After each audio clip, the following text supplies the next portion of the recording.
नमस्कार मंडळी, life is beautiful मज्जाच मज्जामध्ये आपले सर्वांचे स्वागत आहे. लाईफ इज ब्युटिफुल मज्जाच मज्जा ही एक संस्कृती आहे. मुक्ता नामदेव भोसले यांच्या संकल्पनेत साकारलेलं open university of self expression हे एक संस्कार पीठ आहे. जगातील प्रत्येकाचे आयुष्य आनंदी व्हावे, त्यांना शांती मिळावी, प्रत्येक व्यक्ती व्यक्त व्हावा व त्याच्या मनातील सर्व विचारांना रिक्त व्हायला हे एक मुक्त आहे. प्रत्येकाने आपल्याला मिळालेल्या एकमेव आयुष्य आनंदाने जगायला हवे आणि या आनंदाचा मार्ग त्याला त्याच्या स्वतःच्या आत सापडतो. त्यामुळे प्रत्येकाला स्वतःच्या आत डोकायला लावणारे विचार या विद्यापीठात अनुभवले जातात व त्याचे आयुष्य निर्माण केले जात आहे. स्वतःतून कुटुंबात, कुटुंबातून समाजात, समाजातून जगाकडे बघण्याचा सकारात्मक माणुसकीचा विचार म्हणजेच हे संस्कार पीठ. या विद्यापीठाची एक कोर टीम पण आहे की कोर टीम हे स्वतः आयुष्य जगत आहे. त्यातील सर्वजण आपल्या या सेशनला उपस्थित पण आहेत. या कोर टीम मध्ये वेगवेगळ्या क्षेत्रातली तज्ञ मंडळी आहेत. या टीम बरोबरच तुम्ही सगळेजण सहप्रवासी आहात, त्याबद्दल open university of self expression तर्फे आपलं सहर्ष स्वागत. या विद्यापीठामार्फत यापूर्वी 10 सेशनची आपण एक मालिका आयोजित केली होती. त्याची आपणा सर्वांना माहिती आहेच. आता यापुढील उपक्रम म्हणून आपण आरोग्यम धनसंपदा ही एक शारीरिक स्वास्थ्य, मानसिक स्वास्थ्य, सामाजिक स्वास्थ्य, आर्थिक स्वास्थ्य आणि सर्वात महत्वाचे पंचमहाभूतांचे स्वास्थ्य यावर आधारित आपली ही पुढची जी 10 सेशनची मालिका आहे हे आम्ही आपणासमोर घेऊन चाललेलो आहोत. ऍक्च्युली पाठीमागे आपली 2 सेशन झाली. त्या पहिल्या सेशन मध्ये जर आपल्या शारीरिक स्वास्थ्याच्या सेशन मध्ये आपल्याला आपल्या आरोग्याविषयी किती माहिती आहे, आपण स्वतः कोणता व्यायाम करतो, आपल्याला आरोग्याला आपण सर्वोच्च प्राधान्य देतो का, तसेच आपल्या आरोग्याची वंश परंपरा काय आहे हे या असाइनमेंट मधून आपण अनुभवलंय. तर दुसरं जे सेशन झालं तर त्या दुसऱ्या सेशन मध्ये आपण आपल्या शरीरावर प्रेम करतो का, त्याच्या प्रती कृतज्ञता व्यक्त करतो का, तसेच आपल्या पूर्वज, पंचेंद्रिय, पंचमहाभूते याच्या प्रती कृतज्ञता व्यक्त केल्याने कोणता फायदा होतो हे बघितले. त्याचबरोबर आपला छंद जोपासल्यामुळे आपलं आयुष्य कसं सुरस होते आणि त्याचबरोबर तुम्ही आपल्या असाइनमेंट खूप सुंदररीत्या आपल्या ग्रुपवर शेअर केल्या, खूप प्रामाणिकपणे शेअर केल्या, त्याबद्दल तुमचं खूप खूप धन्यवाद. आणि या सर्व आताच्या या 10 सेशन मध्ये तुम्ही सहभागी झालात तर तुमच्याही आयुष्यात सुख, समाधान, आनंद हे तुम्हाला नव्याने गवसायला मिळेल याची मी 100% खात्री देतो. आणि इथं तुम्ही या व्यासपीठावर आला त्याबद्दल तुमच्या सर्वांचं हार्दिक हार्दिक स्वागत. नमस्कार. लाईफ इज ब्युटिफुल मजाच मजामध्ये आपल्या सर्वांचं स्वागतच आहे. प्रफुल्लजींनी आपल्याला याची संकल्पना सांगितलेली होती. शारीरिक स्वास्थ्य भाग दुसऱ्यामध्ये आपण काही असाइनमेंट घेतलेल्या होत्या. त्यातला पहिला पार्ट होता की तुम्ही तुमच्या शरीरावर प्रेम करता का, तुम्ही तुमच्या शरीराला एक्नॉलेज करता का, याबद्दलचे आपले अनुभव शेअर करा.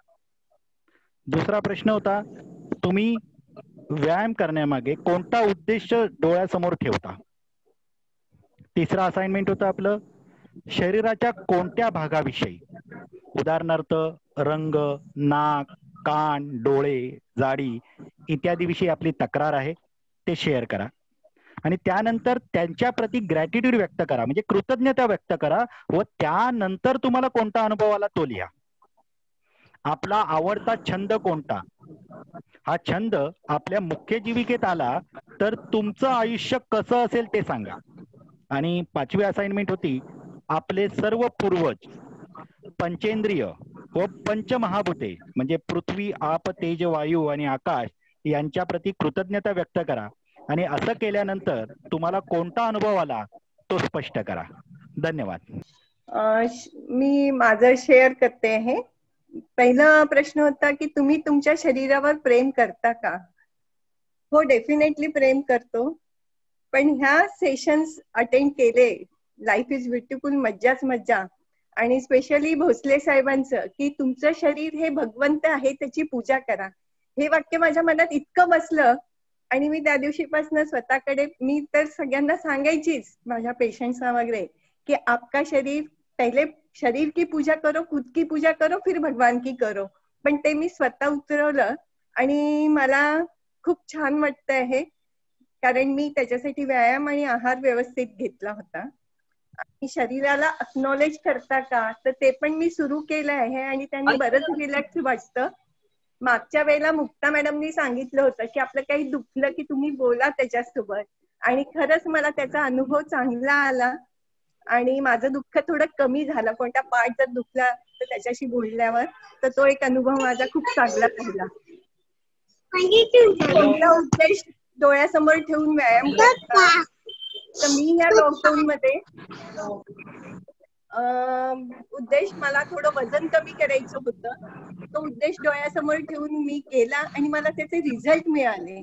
पण एक गोष्ट माझ्यासोबत झाली, थोडं माझं वजन जास्त कमी झालं, ते विजिबल, आणि मला खूप सारे कॉमेंट्स आले की खूप कमी झाली, काय झालंय काय झालंय. तर तिथे माझ्या मनात कुठेतरी निगेटिव्हिटी आली अँड आय स्टार्टेड थिंकिंग की मला माझं ब्लड टेस्ट करायचं आहे, कुठे ब्लड शुगर वगैरे तर नाही, नाव आय क्रॉस 55. तर आणि जी मागच्या वेळेला होती की फॅमिली लिगेसी मध्ये तुम्हाला हेरिडिटरी मध्ये वाटतं का, तर ते माझ्या डोळ्यासमोर फिरत होतं. पण नोईंगली अननोईंगली हे सगळं कोरोनामुळे मी काही केलं नव्हतं. पण 10 दिवसाआधी मी ब्लड टेस्ट केलं आणि माझे सगळे रिपोर्ट्स नॉर्मल आले. I am very much happy की व्हॉट आय थॉट, आणि ते मी अचीव्ह केलं म्हणून. आणि माझी नेहमी एक थोडीशी उंचीला घेऊन तक्रार असायची, पण तुम्ही तक्रार विचारली, पण त्याच्या पुढचं जे होतं की तुम्ही त्याला ग्रॅटिट्यूड केलं का त्याच्याबद्दल, तर मला त्याच्यानंतर नेहमी वाटायचं उंची कमी आहे, पण दुसऱ्या क्षणाला असं वाटायचं की आपली उंची कमी आहे तर आपल्याला सगळ्यात समोर उभं राहायला मिळतं, सगळ्यात समोर बसायला मिळतं. तर तो एक आनंद असायचा. एकीकडे दुःख, दुसरीकडे आनंद, हा मी बऱ्याच वेळा अनुभवला आहे. छंद असं असतंच गार्डनिंग, डस्टिंग हे होतं, तर ते लॉकडाऊन मुळे मी खूप छान हँडल करते आहे आणि एन्जॉय पण करते आहे. आणि पूर्वज, पंचेंद्रिय आणि पंचतत्व, तर हे मी प्रेयर मध्ये नेहमी अक्नॉलेज करायची, त्यांचं आभार मानायची. पण हे असाइनमेंट नंतर अजून जास्त लक्ष दिलं, स्पेशली पंचेंद्रिय आणि पंचतत्व. तर मेडिटेशन मध्ये पण श्री श्री रविशंकरच्या मागच्या 2 सेशन मध्ये आपण शरीराबद्दल आणि व्यायामाबद्दल आपल्याला माहिती असलेल्या त्या प्रेम करतो का, आपल्या ज्या भागाबद्दल तक्रारी आहेत त्या तक्रारीच्या ऐवजी आतापर्यंत त्या भागांना आपल्याला म्हणजे सपोर्ट केलाय, आपल्याला ताकद दिली, आयुष्यात इथपर्यंत आणलंय, त्याच्यासाठी कृतज्ञता व्यक्त करतो का. पंचेंद्रियाचा आपण कधीही विचार करत नाही, तर पंचेंद्रियाच्या बाबतीत आपण काय करतो आणि पंचतत्वाच्या बाबतीत अशा प्रकारे चर्चा केली होती. ज्योती मॅडम, तुम्ही खूप खूप छान म्हणजे या वयात सुद्धा ज्या पद्धतीनं स्वतःवर काम करताय आणि शेअर केलं, तर ते आम्हाला सर्वांसाठी काही ना काहीतरी गोष्टी करण्यासारख्या. तर तुम्ही छंद जो जोपासताय, जो माणूस आपला लहानपणीचा छंद असेल किंवा नंतरचा छंद असेल, छंद जोपासतो त्याचा आयुष्याचा प्रवास हा खूप वेगळ्या दिशेने सुरू होतो. आणि आपलं जीवन म्हणजे एक उत्सव आणि आनंद असायला पाहिजे. आणि ते जीवन म्हणजे उत्सव आणि आनंद जर होत नसेल, तर त्याच्यामध्ये जे काही शारीरिक मानसिक आपण जे आता पाहणार आहे, आपण पुढे पाहणार आहे.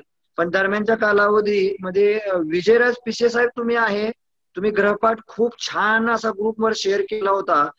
त्या ग्रहपाठानंतर तुमचा अनुभव काय आहे, तुमच्या शरीराविषयी तुमची भावना किंवा तुमचं मत काय तयार झालंय त्याबद्दल. आणि प्रेम करणं म्हणजे नक्की आपण ते काय केलं, आणि पंचेंद्रिय आणि पंचतत्वाचा एकत्र विचार करून हे कृतज्ञता व्यक्त करणं, आणि तक्रारीचं सुद्धा आपण खूप छान लिहिलंय, तर आम्हाला शेअर केलं तर बरं होईल. नमस्कार. मी 19व्या वर्षापासून औद्योगिक क्षेत्रात आहे. म्हणजे मी खूप लवकरच सुरुवात केली व्यवसायाला. तर तो करत असताना मी आरोग्याकडे बिलकुल लक्ष दिले नाही. छंद म्हणजे मला सायकलिंग, स्विमिंग आणि ड्रायव्हिंग फार आवडतं. त्याच्यामध्ये ड्रायव्हिंग हे मी छंद पहिल्यापासून जोपासलाय. तो केलं की मला खूप आनंद मिळतो.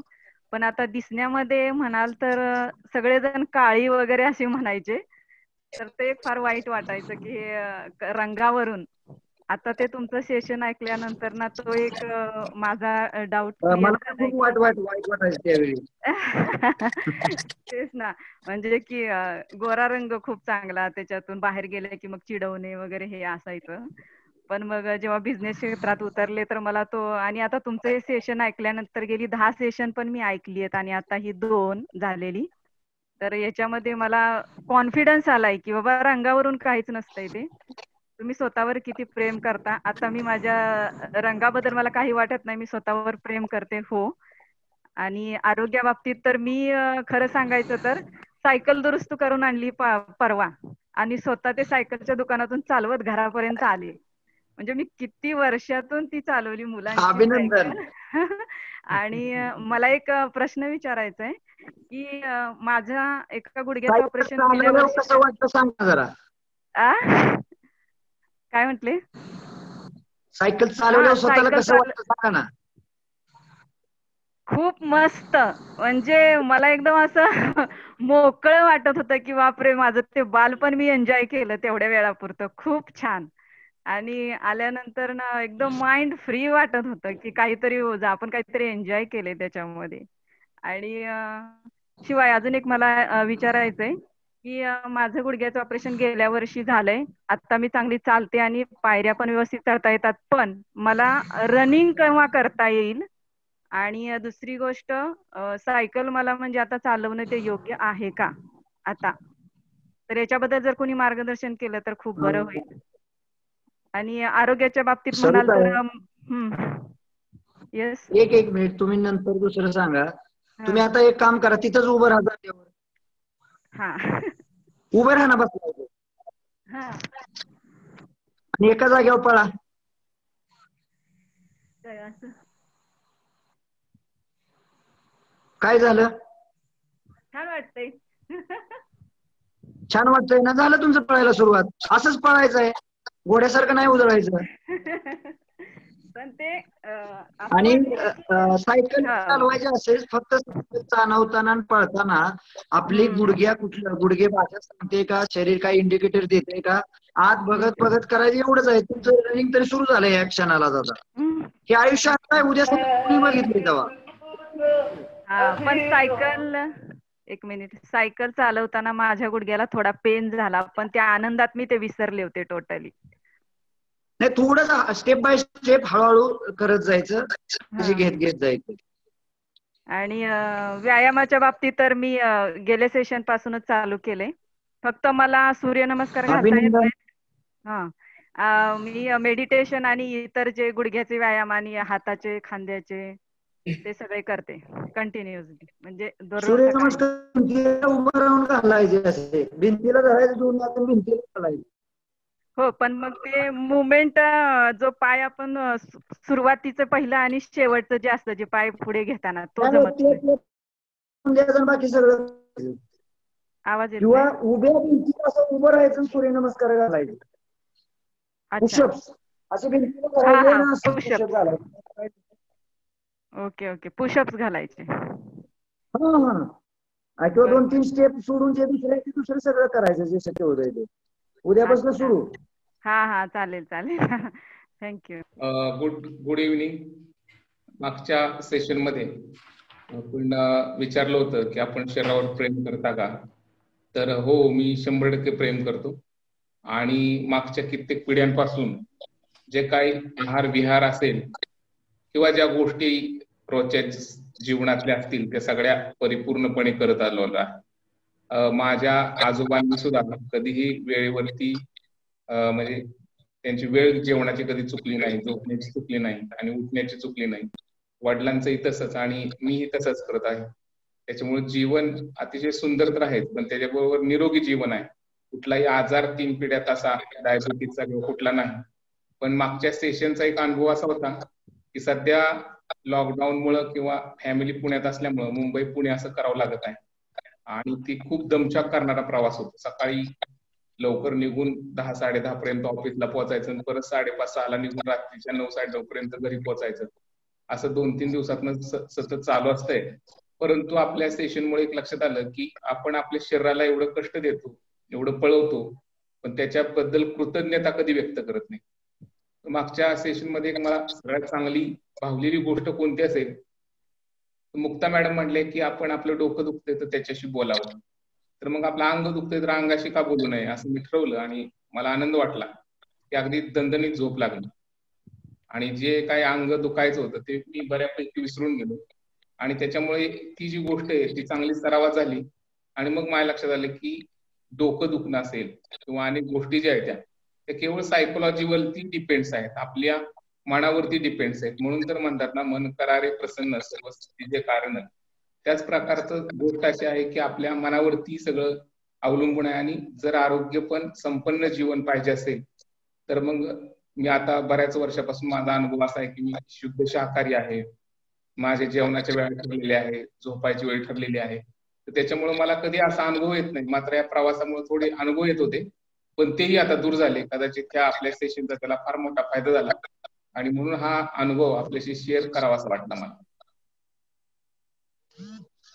थँक्यू.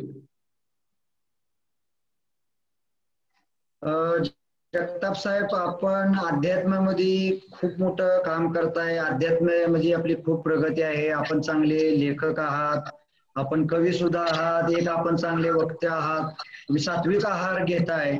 हे असून सुद्धा आणि चांगल्या शासकीय विभागामध्ये चांगल्या पदावर काम करतात, सुखी कुटुंब सर्व, तरी सुद्धा अजून आपल्याला आयुष्यात बरंच काही शिकण्यासारखे आहे. ही शिकण्याची भूक काही तुमची थांबत नाही आणि हे आमचे सर्वजण आहे ते प्रत्येकामध्ये हे शिकण्याची भूक घ्यावी आणि नेहमी आम्ही काही नाही काहीतरी शिकत राहावं. आपण खूप छान पद्धतीनं व्यक्त झाला आणि लहान लहान गोष्टी जे सेशन झाले त्याच्यातनं आपल्या आयुष्यामध्ये अंमलबजावणी सुरू केली, त्याच्यासाठी आपलं अभिनंदन. आता जेवढे आपण सेशन मध्ये जे आहे त्या सर्वांना एकच विनंती आहे, आपण जो गृहपाठ देतोय तो आपण गृहपाठ करायला पाहिजे. तो गृहपाठ झाल्यानंतर तो ग्रुपवर शेअर बी करायला पाहिजे. जेवढा आपण संवाद साधू, गृहपाठ करू आणि ग्रुपमध्ये टाकू तेवढा आपल्याला खूप खूप काय शिकायला मिळणार आहे. आणि दुसरे गृहपाठ टाकले त्याचं सुद्धा वाचन करून आपल्याला अजून वेगळ्या पद्धतीने हा गृहपाठ कसा करता आला असता, आपल्याला कुठल्या नवीन गोष्टी करता आल्या असत्या. म्हणजे ह्या सेशनच्या निमित्तानं मला सुद्धा, मी लहानपणी आपण ओढ्यात खेळायचो आणि ओढ्यातल्या पाण्यात डुबक्या मारायचो, पाणी उडवायचं. तर आपलं गृहपाठ असल्यामुळं मी सुद्धा एका ओढ्यामध्ये गेलो आणि मस्त खेळलो, पाणी उडवलं हातानं, म्हणजे खूप धमाल आली माझी. किंवा बऱ्याच दिवसापासून मला छंद होता, मी क्रिकेट खूप बघायचो. क्रिकेट बघायचं बंद केलं होतं. माझ्या मुलाबरोबर सार्थ बरोबर मी IPL मॅचेस बघितल्या, लॉन टेनिस बघितलं, कारण बऱ्याच गोष्टी असं कालाच्या ओघाबरोबर ते येऊन गेल्या होत्या आणि खूप मजा आली. म्हणजे असं म्हणजे ती बघितलं पाहिजे असं नाही, परंतु ज्यावेळी आपण छंद जोपासतो किंवा छंदामधनं ती कृती करतो त्यावेळी जीवनाचा आनंद आणि जीवन हे उत्सव आहे याचा अनुभव यायला सुरुवात होते. 2 महिने झाले तर तो रिपोर्ट आला नव्हता आणि ज्यावेळेस रिपोर्ट दिला तेव्हा मला क्लिनिकली त्यांनी सांगितलं. मी म्हटलं की तसा रिपोर्ट काय आहे, तर म्हणे कैंसर.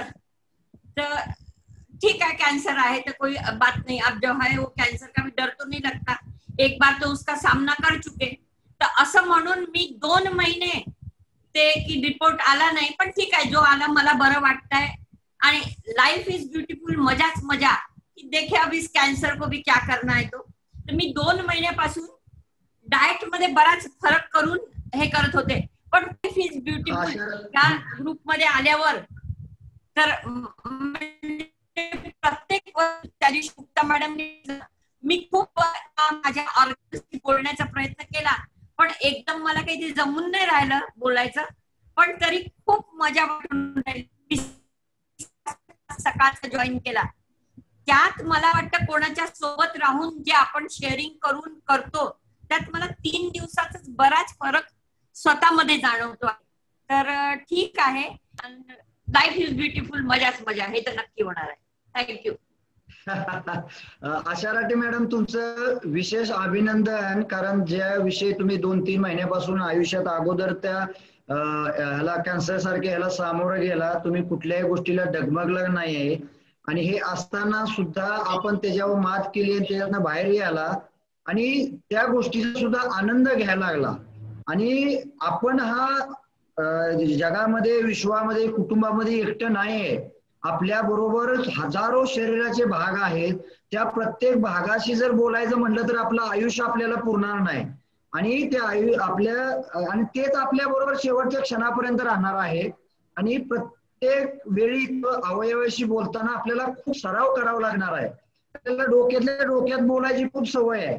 आपण तोंडातनं सुद्धा व्यक्त होत नाही आणि मनात बरंच काय चाललेलं असतं. म्हणजे आता सुद्धा सेशन मध्ये किंवा पाठीमागच्या सेशन मध्ये लोकांना वाटतं अरे हे सेशन मध्ये काय गप्पा मारतायत, कोण शेअर करतायत. कारण त्या समोरच्या गोष्टीकडं, आयुष्याकडं आपण स्वतःकडं काय म्हणून बघतोय हे स्वतःवर अवलंबून आहे. आणि अशा प्रकारे आपण शरीराच्या अवयवाशी जर संवाद साधायला लागलो तर ते अवयव सुद्धा हळूहळू आपल्याशी बोलावे लागतात. परंतु त्यासाठी आपल्याला सराव, प्रॅक्टिस मास्टरी, हे सार्थ भोसलेचं फेमस वाक्य आहे. तो कायम म्हणतो, दादा प्रॅक्टिस मास्टरी. सराव करत राहा. ज्यावेळी सराव करचाल त्याच वेळी तुमची त्या विषयामध्ये मास्टरी येणार आहे. म्हणून राठी मॅडम, तुम्हाला सराव भरपूर करावा लागणार आहे. पण तुम्ही ह्या वयात सुद्धा सर्व गोष्टी आत्मसात करून आपल्या जीवनात कसं अंमलात आणायचं याबद्दल तुम्ही कृतीमध्ये आहात. आणि आम्हा सर्वांना हे शेअर करताय तर तुमचं हे आमच्यासाठी खूप मोठं इन्स्पिरेशन आहे, मोटिवेशन आहे. या वयातही तुम्ही आहार बदल करायचा विचार करताय, शरीराच्या भागाशी बोलताय आणि कॅन्सर सारख्या गोष्टी एकदा येऊन तुम्ही त्याच्यावर मात केली, दुसऱ्यांदा आली त्याच्यावर मात केली. माणसाच्या संसारामध्ये, आयुष्यामध्ये ह्याच्यापेक्षा मोठ्या समस्या काय असतात? आपण म्हणतो माझं हे दुखतंय, माझी परिस्थितीच गरीब आहे, माझा पोरगाच बरोबर नाही, माझा नवराच असलाय, माझी सासूच असले, सासराच असलाय, आईच असे, माझी बहीणच तशी आहे, दीरच असे, भाऊजच असे, मी काळीच आहे, मी बुटकीच आहे, मी गोराच आहे, मी नकटाच आहे. म्हणजे जेवढं समस्या नावं ठेवून तेवढं कमी. पण अशा समस्या असताना सुद्धा राठी मॅडम त्या अवस्थेमध्ये सुद्धा ते म्हणत होते लाईफ इज ब्युटिफुल, मजाच मजा. बऱ्याच जणांना असं वाटतं की लाईफ इज ब्युटिफुल, मजाच मजा. कसं? माझं तरी कर्जाचा हप्ता जाते, काम नाही, नोकरी जायला लागली, सगळं मान्य आहे. हे प्रत्येकाच्या, माझ्या, तुमच्या सर्वांच्या आयुष्यामध्ये आहे. आपण कुठल्याही पदावर पोहोचलो, कितीही मोठं उद्योगपती झालो, संसारात कितीही आपण यशस्वी असलो तर घर तिथं पर, घरोघरी मातीच्या चुली, हे सर्व गोष्टी घरी राहणार आहे. परंतु या सर्व प्राप्त परिस्थितीतनं सुद्धा हे आयुष्य फार, मनुष्य म्हणून आपल्याला फार दुर्मिळ जन्म मिळतो किंवा ही प्रवास फार दुर्मिळ आहे. असं असताना समस्याला कवटाळून बसायचं का? समस्यापेक्षा आपण मोठं होऊन, ताकदीर होऊन त्याला लाईफ इज ब्युटिफुल, मजाच मजा म्हणायचं हे आपल्यापाशी आहे. ही दृष्टी आहे. लाईफ इज ब्युटिफुल, मजाच मजा असं नाही की तुमच्या आयुष्यात सगळं आलबेल आहे, तुमचं सगळं सुरळीत चाललंय. ते एकाच दिवशी सर्व शांततेत आणि सुरळीत चालतं ज्यावेळी आपण स्पर्शभूमीत आपलं शरीर जाईल त्याच वेळी सगळं शांत होतं. त्याच्यामुळं आयुष्य आता जसं चाललंय, आपण जसं जगतोय, ज्या समस्या आहेत, अडचणी आहेत, परिस्थिती आहेत, ज्या प्रकारची माणसं आपल्या आयुष्यात आलेली आहे हे आपल्याच कर्माचं फळ आहे. आणि त्यामध्ये सुद्धा ज्यावेळी आपण आनंद मानायला शिकू त्याच वेळी आपल्याला जीवन म्हणजे एक जीवन उत्सव आहे आणि जीवन म्हणजे एक आनंद आहे. आणि मग आपल्याला मजाच मजा यायला लागणार आहे. पण आयुष्यात मजा वाटायसाठी, आनंद वाटायसाठी, उत्सव वाटायसाठी अगोदर आपल्या तोंडात तसं म्हणायला पाहिजे. नाहीतर मला हे अडचण आहे, मी कसं म्हणू, नाही जाऊ दे, ह्यांना काय म्हणायला, अशीच म्हणतात. आयुष्य तसं नाही.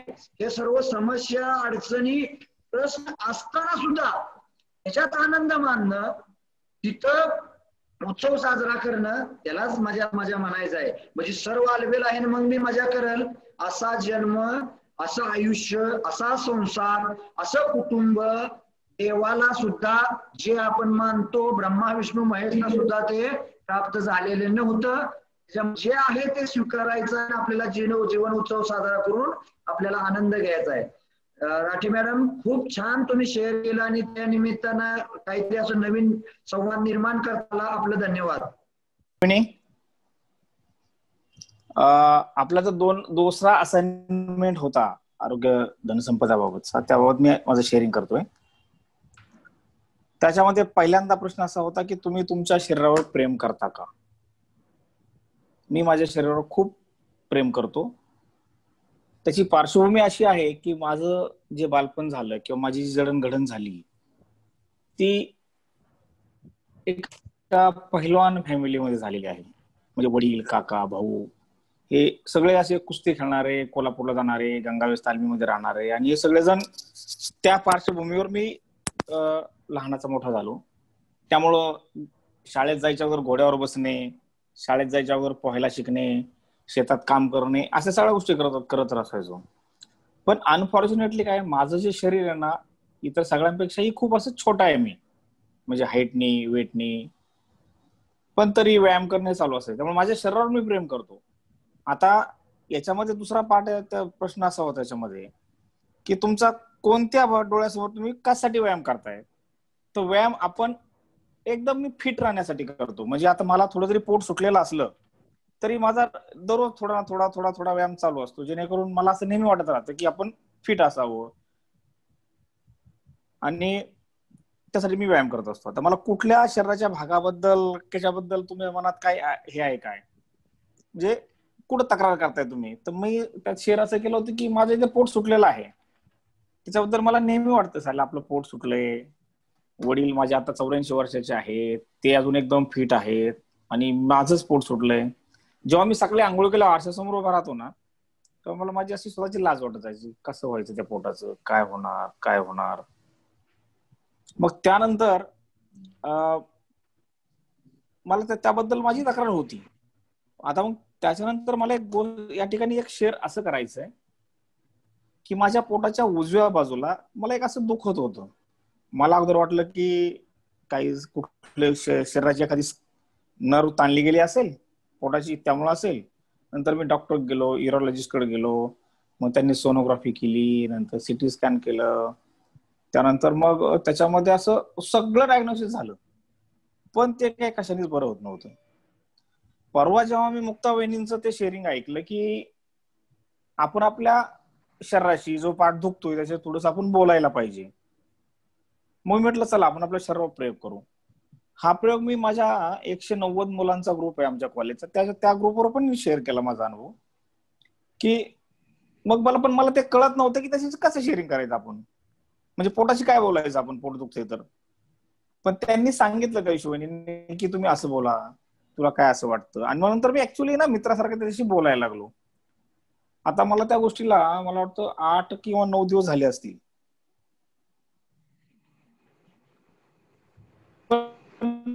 माझा तो पाठ माझ्या शेअरिंग मध्ये पण सांगितलं होतं की मी त्याच्यावर प्रयोग करतोय, मी 15 दिवस 20 दिवसावर प्रयोग करणार आहे, आणि जेव्हा मला असं पूर्ण वाटेल की आता माझं दुखत नाही तेव्हा मी परत एकदा शेअर करणार याच्यामध्ये. पण माझा आतापर्यंत असा अनुभव आहे, आणि त्याचं मॅजिक आहे की मला जे वाटत नव्हतं की जे बरं होईल म्हणून, की आता दुखत नाही अजिबात. त्यानंतर मी पाठीमागं असं सांगितलं होतं की मी प्रत्येक रविवारी 108 सूर्यनमस्कार मारतो, आणि माझी पत्नी पण मला याच्यामध्ये साथ देते. म्हणजे इतकं मस्त वाटतं ना, एक आठवड्यात एक सूर्यनमस्कार मारला 108 तर मी पूर्ण एकदम फ्रेश असतो आठवडाभर, आणि बाकी डेली रेग्युलर व्यायाम चालूच असतो माझा तो त्याच्यामध्ये.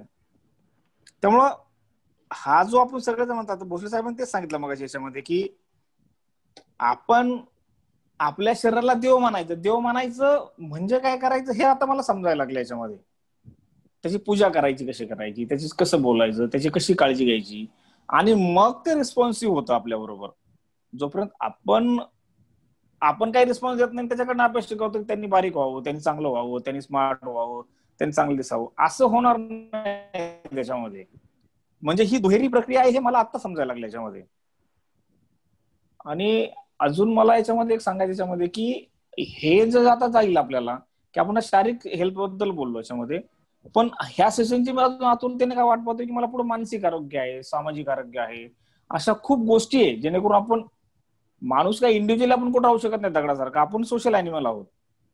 त्यामुळं आपल्याला त्या सगळ्या आरोग्याची पण काळजी घ्यावी लागणार आहे. म्हणून मला ह्या सेशनची पुढच्या खूप उत्सुकता आहे. मला एवढं शेअर करायचं. पंडित केळकरजी, तुम्ही छान अनुभव सांगितले. बोलत बोलत आपण मूर्ती लहान आहे, छोटा चुणचुणीत आहे, आणि तुम्ही खूप काळजी घेता, आपण असं सर्व म्हणतोय.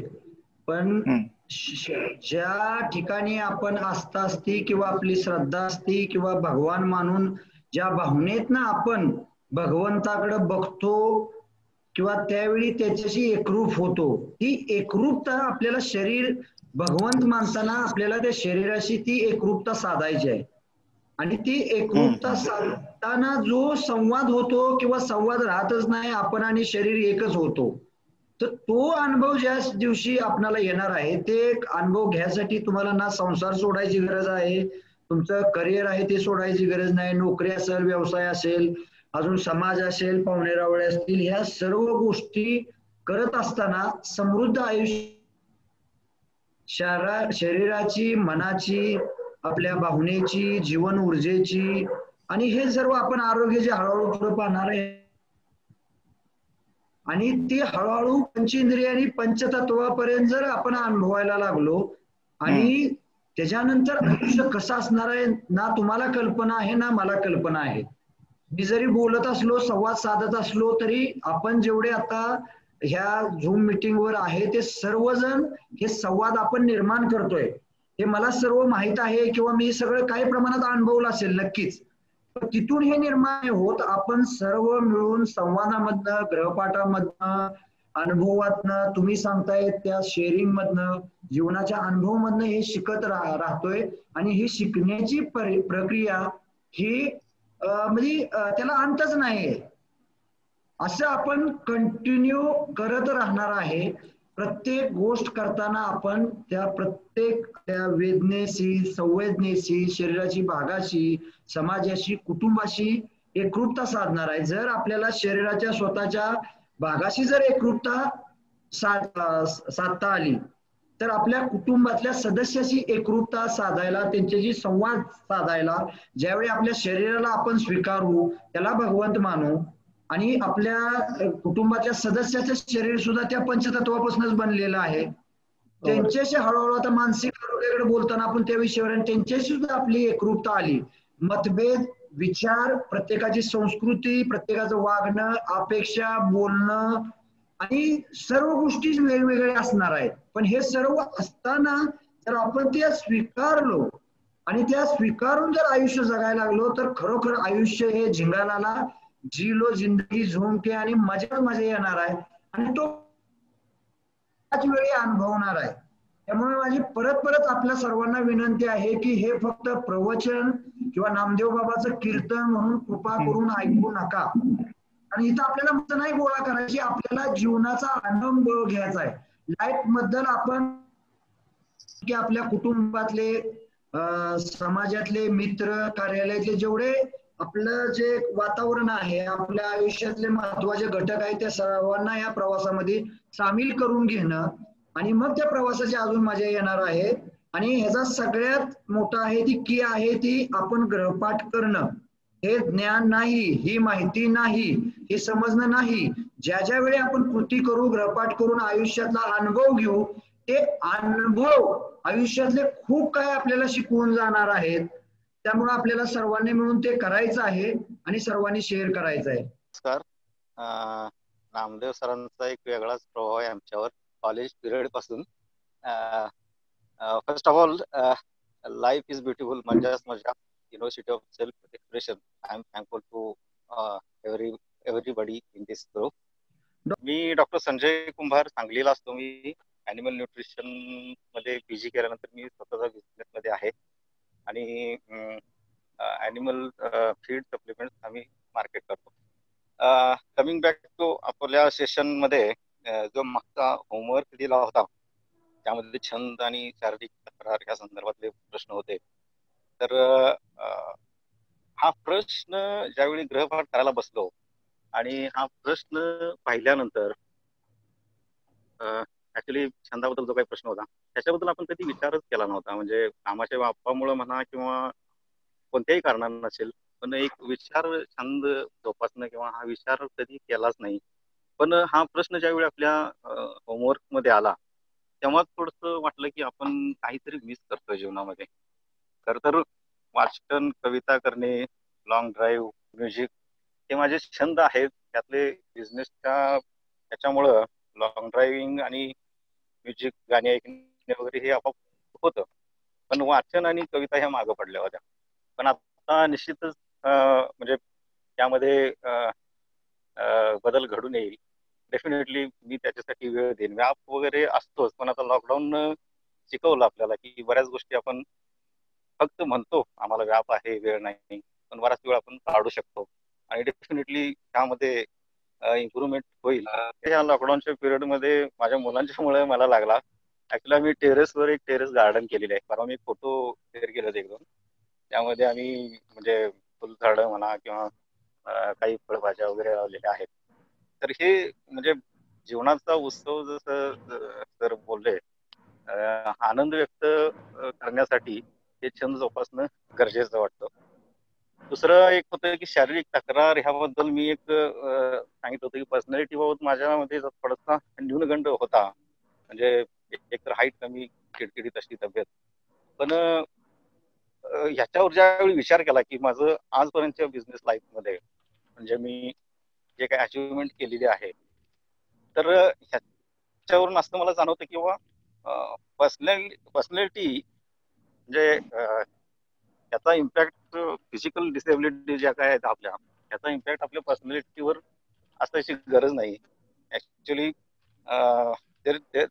देर is no any impact of physical disability provided we are enjoying our duty honestly and smartly. त्यामुळे मला नाही वाटत की ह्यामध्ये काही पर्सनॅलिटीच्या म्हणजे न्यूनगंड बाळगण्याची आपल्याला आवश्यकता आहे. तर त्यामुळे मला कॉन्फिडन्स पण आला की बाबा आपण डेफिनेटली या काही गोष्टींमध्ये सक्सेसफुल होऊ शकतो आपल्या बिझनेसमध्ये म्हणा किंवा आपल्या लाईफमध्ये. ओव्हरऑल आपले सेशन्स अटेंड केल्यानंतर एक चांगला इम्पॅक्ट आहे जीवनामध्ये. काही कारणाने कधी समजा एक्झरसाईज झाली नाही तरी काहीतरी चुकल्यासारखं वाटतं. आपल्या ग्रुपमध्ये इतके लोक म्हणजे करत असतात एक्झरसाईज आणि आपण करायचं नाही असं होत नाही. आणि हा एक चांगला इम्पॅक्ट आहे. जीवनाकडे बघण्याचा दृष्टिकोनही चांगला म्हणजे सुधारतोय. Okay, thank you.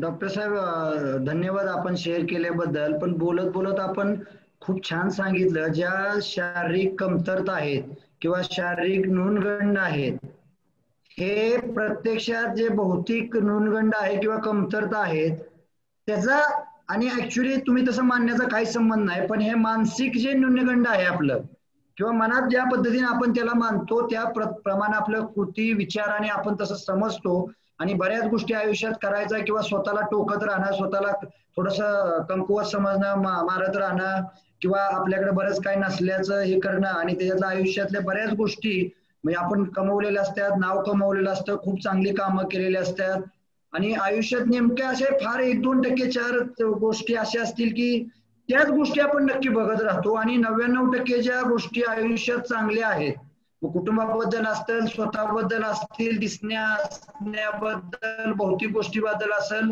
समाजातल्या असतील, आई वडिलाच्या असतील, ते आपण कधीच बघत नाही आणि नको त्या गोष्टी आपण बघतो आणि त्याला कवटाळून बसतो आणि मानसिक न्यूनगंडतेमधनं आपल्या आयुष्याचा प्रवास. आयुष्य म्हणजे उत्सव आणि आयुष्य म्हणजे मजाच मजा, आयुष्य म्हणजे आनंद. खरं तर मनुष्य जन्म त्याच्यासाठी आहे.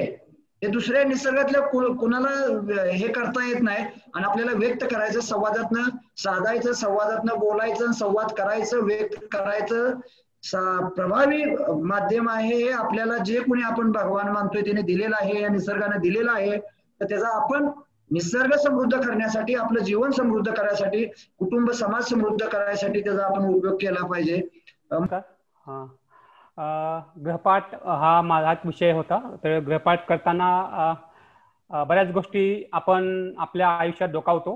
त्यातला पहिला एक प्रश्न होता की तुम्ही तुमच्या शरीरावर प्रेम करता का? तर ती अशी गोष्ट, शरीरावर प्रेम करणं हा प्रकार म्हणजे मी कधी अनुभवला नव्हता. फक्त आरशात बघणे आणि चेहरा साफ करणे हीच प्रक्रिया होती. पण 2 वर्षापूर्वीपासून जेव्हा रनिंग करायला लागलो तेव्हा मी माझ्या शरीरावर प्रेम करायला लागलो असं मला वाटायला लागलं. आणि आणखी एक होतं की तुम्ही तुमच्या शरीराला अक्नॉलेज करता का? तर हे पण मी करत नव्हतो. परंतु मागच्या रविवारी शनिवारी सेशन झाल्यानंतर आपण हा जो गृहपाठ आला त्यानंतर मागच्या रविवारी मी एक रनिंग सुरू केलं आणि माझं संडे लॉंग रन होतं. 21 किलोमीटर पूर्ण झालं आणि माझे सहकारी थोडे थांबले की नाही पुढे येऊ शकत नाही. तर मी माझ्या पायांना विचारलं, माझ्या थांबलो आणि माझ्या पायांना विचारलं, काय भावांनो पुढे जायचं का? तर माझ्या भावानी अगदी होकारार्थी उत्तर दिलं आणि मी सहज पुढचं 4 किलोमीटर पूर्ण करून 25 किलोमीटर पूर्ण केलं. 25 किलोमीटर पूर्ण केल्यानंतर जी मुक्ता मॅडमने शिकवलेली जे अक्नॉलेज करणं किंवा काय करणं, मी माझ्या दोन्ही पायांचं चुंबन घेतलं आणि म्हटलं थँक्यू मित्रांनो, तुम्ही असंच मला साथ देत राहा, थँक्यू व्हेरी मच. आणि त्यामुळे मला किंवा काय माहित नाही, पण मी घरी येऊन आईस चेक करतो, पण त्या दिवशी मला पेन हा झालाच नाहीये आणि खूप छान म्हणजे ही वेगळी कला आहे आणि जे आपल्याला साथ देतो त्याला अक्नॉलेज करणं ही किती मोठी गोष्ट आहे, किती अद्भुत गोष्ट आहे हे मी अक्षरशः मला जाणवलं. तर thank you life is beautiful team, thank you doctor Namdev Bhosale ही प्रक्रिया मला शिकवल्याबद्दल. Thank you very much. Arvind Katkar हे कोर कमिटीचे सदस्य बी आहेत आणि आपल्याला हे आठवडाभर जी तयारी करते ती तयारी करताना संजय इंगळे साहेब असतील, डॉक्टर राजेंद्र कोराड असतील, अस्मिता कालन असेल, मुक्ता मॅडम असतील, भाटकर साहेब असतील, रुपेंद्र मोरे साहेब असतील, प्रफुल्ल हे खूप स्वतःवर, रुपाली सामंत आहे, खूप स्वतःवर काम करतात. मनीषा कोराडे सुद्धा आहेत आणि नेक्स्ट सेशन पासून पंडित खेडकर आणि अजून कोण बिपिन जगताप सुद्धा होतील. ते हा सेशनची तयारी करायला त्यांना आपल्यापेक्षा एक आठवडाभर अगोदर हे करावं लागतं, काम करावं लागतं, स्वतः वर्क करावं लागतं. आणि हे प्रत्येक जण कुठल्या ना कुठल्या विषयामधले जीवनाच्या हे तज्ज्ञ आहेत आणि तसं असतानाही इतर जीवनातले जे अंग आहेत त्याच्यावर प्रत्येक जण काम करत आहेत आणि त्यापैकी अरविंद काटकर आहेत. आणि अरविंद काटकरनं सर्वात एक चांगली गोष्ट केली आणि आपण सर्वांनी करायला पाहिजे, त्यांचे सगळे कुटुंबातले सदस्य, पाहुणेरावळे, मित्र सगळ्यांना ह्या प्रवाहामध्ये सामील करून घेतलंय. आपल्या जवळची माणसं जेवढी ह्या प्रवाहामध्ये सामील होतील तेवढं आपल्या आयुष्याचं सौंदर्य खुलत जाणार आहे. त्याच्यामुळं ऑस्ट्रेलियातला माणूस इथं ह्यामध्ये तुमच्या संबंधित नसलेला बोलवून सहभागी करून उपयोग होणार नाही. तुमच्या घरातली नवरा असेल, बायको असतील, मुलं असतील, आई वडील असतील, जबरदस्ती कृपा करून करू नका. नाहीतर म्हणतात जबरदस्ती इज ब्युटिफुल, मजाच मजा. तसं करायचं नाही. आपण ज्यावेळी शरीराच्या पार्टला सुद्धा बोलतोय, त्याला विचारतोय, त्याच भावनेतनं आपल्या मुलाला सुद्धा त्याच भावनेतनं आपल्याला विचारायचं आहे आणि त्या पद्धतीने आपल्याला पुढे जायचं आहे. अरविंद काटकर धन्यवाद. नमस्ते सगळ्यांना, नमस्कार. लाईफ इज ब्युटिफुल मजाच मजाच्या प्लॅटफॉर्मला जे काही सगळेजण उपस्थित आहेत त्या सगळ्यांचं अभिनंदन आणि आभार. आणि हे जे उपक्रम केलेला आहे हे ह्या संदर्भात ऍक्च्युली माझं थोडं हे झालेलं आहे. मला असं वाटलं की मानसिक स्वास्थ्याच्या रिलेटेड हे चालू आहे. मानसिक स्वास्थ्य ह्या आठवड्याचा जो काय अजेंडा आहे त्याविषयी मी चर्चा करत होतो आणि हे असाइनमेंटच्या रिलेटेड करत असतानाच मानसिक स्वास्थ्याच्या रिलेटेड असाइनमेंट करत होतो मी. तर त्याच्यात मला असं लक्षात आलं की मानसिक स्वास्थ्य आपण म्हणून बघतोय मी मग काय करतोय ते, पण मला ज्यावेळेस चर्चा करताना असं लक्षात आलं की अरे मानसिक स्वास्थ्याकडे माझ्या जीवनातून मला काय मिळालं की नाही मिळालं. म्हणजे मला असं म्हणायचं होतं की काहीतरी मोठं घडलं पाहिजे मगच मानसिक स्वास्थ्य बघायला पाहिजे किंवा त्याच्यावर काम करायला पाहिजे, किंवा माझ्या जीवनात काही घडलं नाहीये म्हणून माझ्या मानसिक स्वास्थ्याचाही मला काही प्रॉब्लेम नाही, किंवा माझ्याकडे असं काही गोष्टी नाहीत सांगण्यासारखे की मानसिक स्वास्थ्यावर मी काम करायला पाहिजे. पण नंतर आज मी बडी कॉल बरोबर बोलत होतो, महेश चंद्रकर बरोबर, आणि हे बोलत असताना माझ्या लक्षात आलं की आपण मोठ्याच गोष्टीसाठी का बघायला पाहिजे की मग माझ्या जीवनात कुठली तरी डेथ व्हावी किंवा कुणाचा तरी प्रॉब्लेम यावा किंवा कुठली तरी मोठी मेडिकल कंडिशन व्हावा किंवा कुठला तरी मेडिकल मेजर डिप्रेशन यावं आणि त्याच्यानंतर मी काहीतरी करावं. तर हे न करता मी छोट्या छोट्या गोष्टीत पण माझं मानसिक स्वास्थ्य ढळतं किंवा त्रास होतो हे मी विसरून गेलो किंवा जातो. तर मग जे छोट्या छोट्या गोष्टी असतात त्या छोट्या छोट्या गोष्टी पण आपण चर्चा करायला पाहिजे किंवा त्या छोट्या छोट्या गोष्टीने ज्यानं काय मानसिक स्वास्थ्य ढळतं ते पण बघायला पाहिजे आणि त्याच्यावर काम करायला पाहिजे असं आज माझ्या लक्षात आलं. आणि ते मी महेश चंद्रकर बरोबर शेअर करताना लक्षात आलं. त्याचबरोबर समीर भाटकर सरांबरोबर मी शेअर करताना असं म्हणाल होतं की की लाईफच्या माझ्या घडलेल्या घटनांमधून माझ्याकडे काही नाहीये, पण मग त्या मोठ्या घटना न घडता छोट्या घटनातनं बघायला की माझं मानसिक स्वास्थ्य ढळतंय की नाही ढळतंय. म्हणजे मी ड्रायव्हिंग करतो आणि ड्रायव्हिंग करताना चिडतो सारखा, आणि कोणी दुसरा जरी ड्रायव्हर नीट चालत असेल तर मग मी आपलं शेलक्या शब्दात बोलत जातो आणि मग मी ते माझं मानसिक स्वास्थ्य तेवढ्या वेळासाठी ढळत राहतं. पण मग ह्यावरही मी शांतता राहायला पाहिजे की ह्यावरही मी रिॲक्ट न होता चांगल्या पद्धतीने रिस्पॉन्ड करता यावं ह्याच्यावर मी तयारी करायला पाहिजे असं माझ्या या मागच्या गृहपाठातून या आठवड्याला गृहपाठ करताना लक्षात आलं. त्याबद्दल हे जे जाणून देण्यासाठी समीर भाटकर आणि महेश चंदूरकर यांचे आभार. आणि तुम्ही हे गृहपाठ दिले आणि ते करताना मला परत एकदा रिव्हिजिट करता येते की आपण काय करतोय काय नाही करतोय आणि शेअर करण्यास संधी दिल्याबद्दल धन्यवाद. थँक्यू. आपण सर्वांनी बऱ्याच शरीराबद्दलचे पाठीमागच्या दोन्ही वेळेचे गृहपाठ केलेले आहेत. काही जणांनी नसतील केले परत ते गृहपाठ करा. आणि पाठीमागचे लाईफ इज ब्युटिफुल माझ्या जे 10 सेशन आहे जे पेरेंटिंग आणि संवाद कौशल्यावर आधारित आहेत. आणि मीच आहे माझ्या जीवनाचा शिल्पकार तर ह्या सर्व भूमिकेत आहे ते आपण परत बघावेत. आणि आता आपण असं करूया मानसिक स्वास्थ्य नसल्यावर आपण कशा प्रकारे व्यक्त होतो म्हणजे मानसिक स्वास्थ्य नाही किंवा मानसिक स्वास्थ्य बिघडले असं आपल्याला कधी वाटतं म्हणजे कशा प्रकारे ते भावना आपण व्यक्त होतो किंवा कशा प्रकारे आपण रिॲक्ट होतो किंवा प्रतिक्रिया देतो. तर मानसिक स्वास्थ्य नसणं म्हणजे काय आणि आपण कसं व्यक्त होतं कुठल्या प्रकारे व्यक्त होतं ते जरा शॉर्ट प्रत्येकानं कुणालाही करायचं ते नाही एका शब्दात कृपा करून सांगा. कुणीही सांगू शकतं म्हणजे ज्यांना बोलायचं असेल त्यांनी त्यांचा इलेक्ट्रॉनिक हात वर करून बोला किंवा मेसेज करा मी त्यांना अनम्यूट करतो.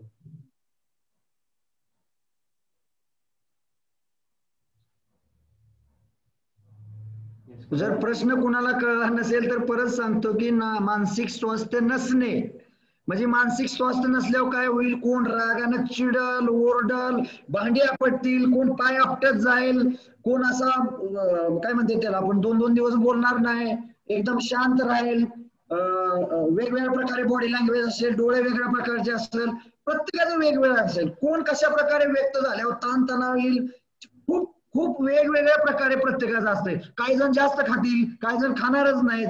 तर कशा प्रकारे आपण व्यक्त होतो जर आपल्याला हे असेल मानसिक स्वास्थ्य नसेल तर.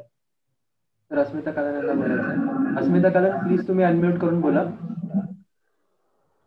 मी खूप रागावले की घरातल्या सगळ्या व्यक्तींवर खूप जोराजोरांनी बोलते म्हणजे ऍक्च्युली त्यांच्याशी त्या रागाचा काही रिलेटेड नसेल ना तरी ते जुनं पुराणं काहीतरी काढते तू ते तेव्हा तसं नव्हतं केलंस काही रिलेशन नसतं पण ऍक्च्युली सगळ्यांशी वरच्या आवाजात बोललं जातं. ओके मोठ्या आवाजात बोलणं बिनकामाचा राग काढणं आणि त्यांना पिडणं आणि स्वतःही पिडून घेणं स्वतःची मन शांती ढळणं आणि त्यांची बी घालवून टाकायची. येस मानसिक स्वास्थ्य जर नसेल ना संवादच होणार नाहीये म्हणजे हा ग्रुपही होणार नाही ऍक्टिव्हिटी होणार नाही काहीच होणार नाही. आता मी काय करतो असं तुम्ही मला विचारलेलं आहे याच्यामध्ये असेल तर एकदम माझं पूर्ण बॅलन्स जातो आणि डिस्टर्ब होऊन जातो. आपण डिस्टर्ब होतो म्हणजे नक्की काय करता बॅलन्स जातो म्हणजे नक्की काय होतं त्या स्टेजला खूप राग येतो आपण काय करतो हे कळत नाही. बर भान राहत नाही हा म्हणजे न कळणारी कृती होते आपल्याकडनं. कुठल्या कृती कुठल्या होत्या ते सांगा ना. तेच ना सर एकदम रागाने बोलतो आपण बोलण्यामध्ये शब्द असे तुटतात मध्ये त्याच्यामध्ये आवाज वाढतो.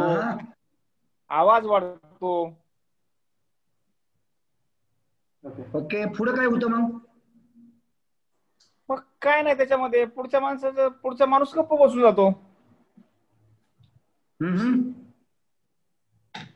पण आपल्याला कळतं की आपण 10-20 मिनिटांनी आपल्याला कळतं की आपण असं वागायची काही गरज नव्हती पण वागलो. आणि मग त्याचा पश्चाताप आपल्यालाच होतो परत. अच्छा म्हणजे रागवायचं चिडचिड करायचं समोरच्याला गप्पी बसवायचं आणि स्वतः परत पश्चाताप बी करायचा. मस्त ही प्रोसेस होती पूर्ण मजा हा म्हणजे आपल्यापासून सुरू होतं आणि आपल्यापासून येऊनच थांबतं परत. डबल धमाका. येस नमस्कार सर्वांना.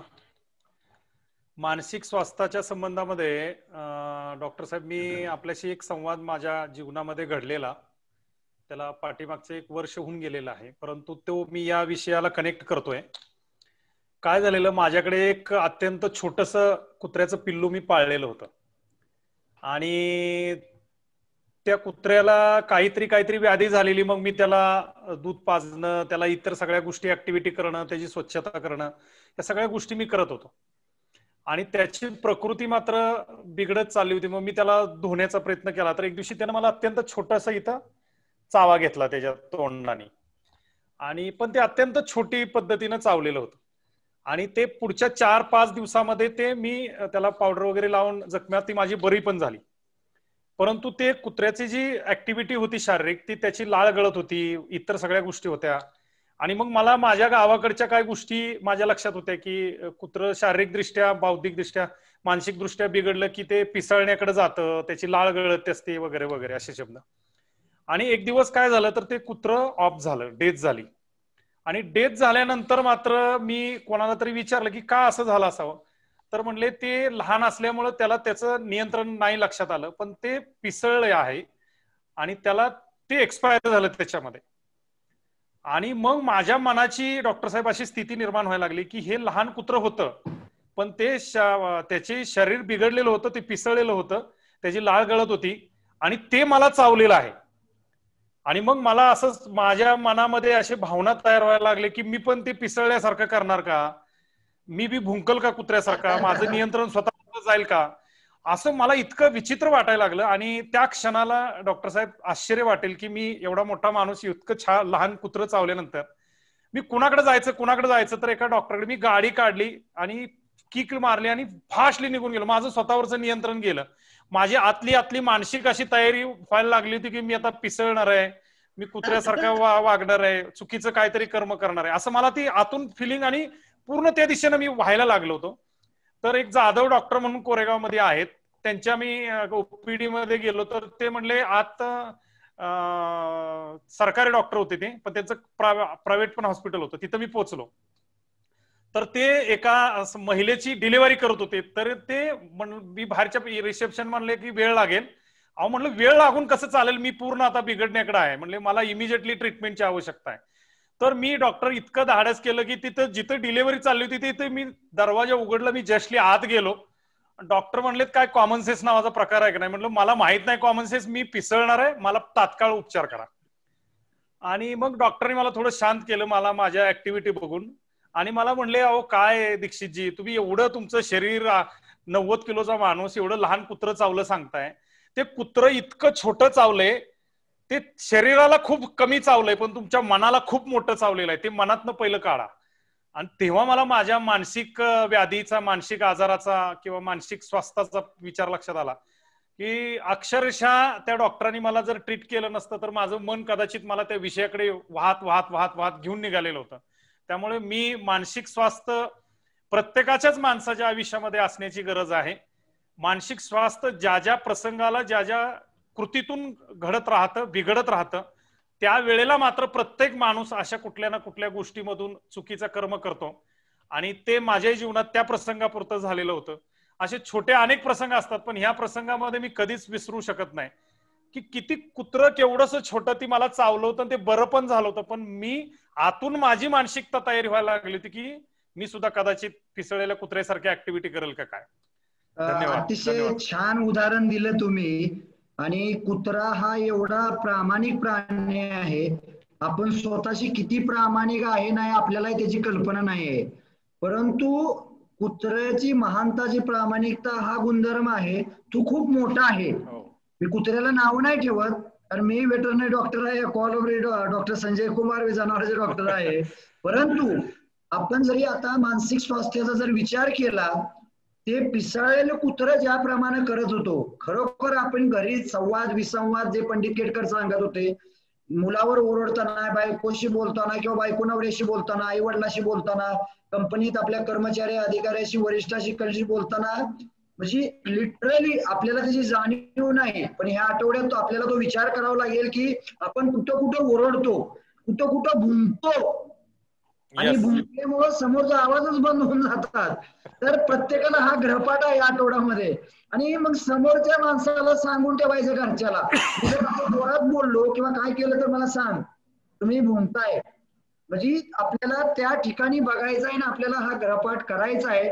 म्हणजे आपण खूप खूप मोठ्या मोठ्यानं ओरडतो, अनावश्यक रागवणार, अनावश्यक शांत बसणार, अनावश्यक कोणाला काहीतरी कॉमेंट पास करत राहणार, चिडचिड करणार, राग करणार, परत अजून स्वतःला पश्चाताप करून त्रास घेणार.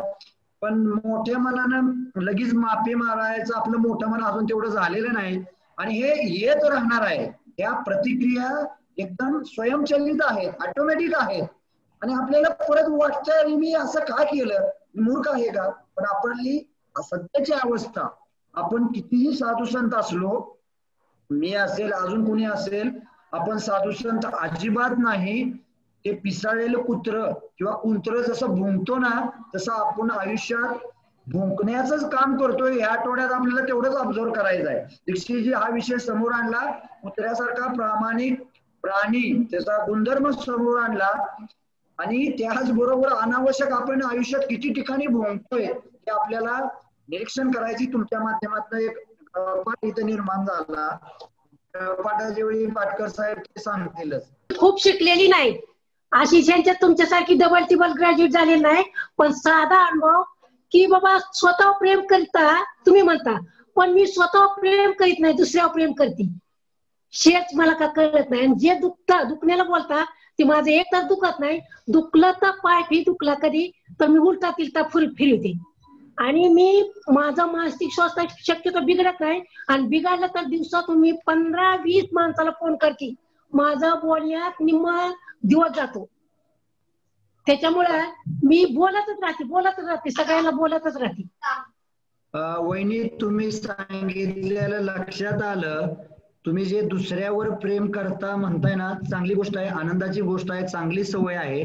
जरा ह्या आठवड्यात जरा स्वतःच्या शरीरावर प्रेम करून बघा काय अनुभव येतोय.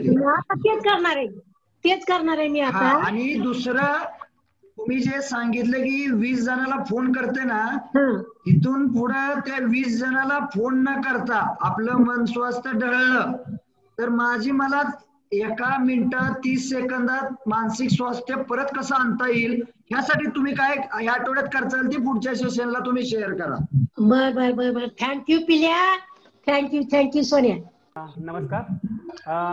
पहिली गोष्ट मला जे माहित आहे ते मानसिक स्वास्थ्य बिघडणं म्हणजे चक्क वेडा होणे. आणि आता संदीप दीक्षित सरांनी सांगितलं कुत्र्याचं उदाहरण, ते कुत्र्यासाठी पिसाळणं म्हणतात, ते माणसासाठी वेगळं काही नाहीये, तेच आहे असं मला वाटतं. दुसरी गोष्ट माझ्या बाबतीत बोलायचं झालं तर मला जेव्हा खूप राग येतो तेव्हा मला राग येतो कारण वेगळं असतं की आपल्याला ते आवडत नाही एखादी गोष्ट, किंवा आपल्याला एखाद्या चुकीचं घडलं आवडत नाही, किंवा आपण मी एक्सप्रेस रागाने करतो. पण मला ते रागावल्यानंतर किंवा रागावण्याच्या काळामध्ये लगेच कळतं की अरे आपण काहीतरी उलट करतोय, आपण काहीतरी वेगळं करतोय, हा आपला स्वभाव नाहीये. आणि ते झाल्यानंतर मी रागावल्यानंतर परत मी फोन असो किंवा काही असो त्या समोरच्या व्यक्तीला मी समजावून सांगण्याचा प्रयत्न करतो. मी कूल होतो आणि जेव्हा कूल होतो तेव्हा कळतं की अरे आपण किती मोठी चूक केली होती, म्हणजे का रागावलो, ही गोष्ट आपण प्रेमाने सांगू शकलो असतो. परंतु माणसाचा स्वभाव आहे आणि स्वभाव बदलायला थोडा वेळ लागतो. तर हे एक मला वाटते मानसिक स्वास्थ्यातलाच प्रकार असावा. थँक्यू. राग आला की खूप शांत होते आणि ते घरी कळतं की सगळ्यांना की तूफान के आने के पहिले का संदेश आहे. तर तेच म्हणजे शांत होते आणि नंतर मग जो काही संवाद होईल ते. तुला अजून एक सांगू का तुझं म्हणजे व्यक्त होण्याचा प्रकार, ज्यावेळी लहान मुलीसारखी राहत नाही ना त्यावेळी तुला राग आलेला असतो.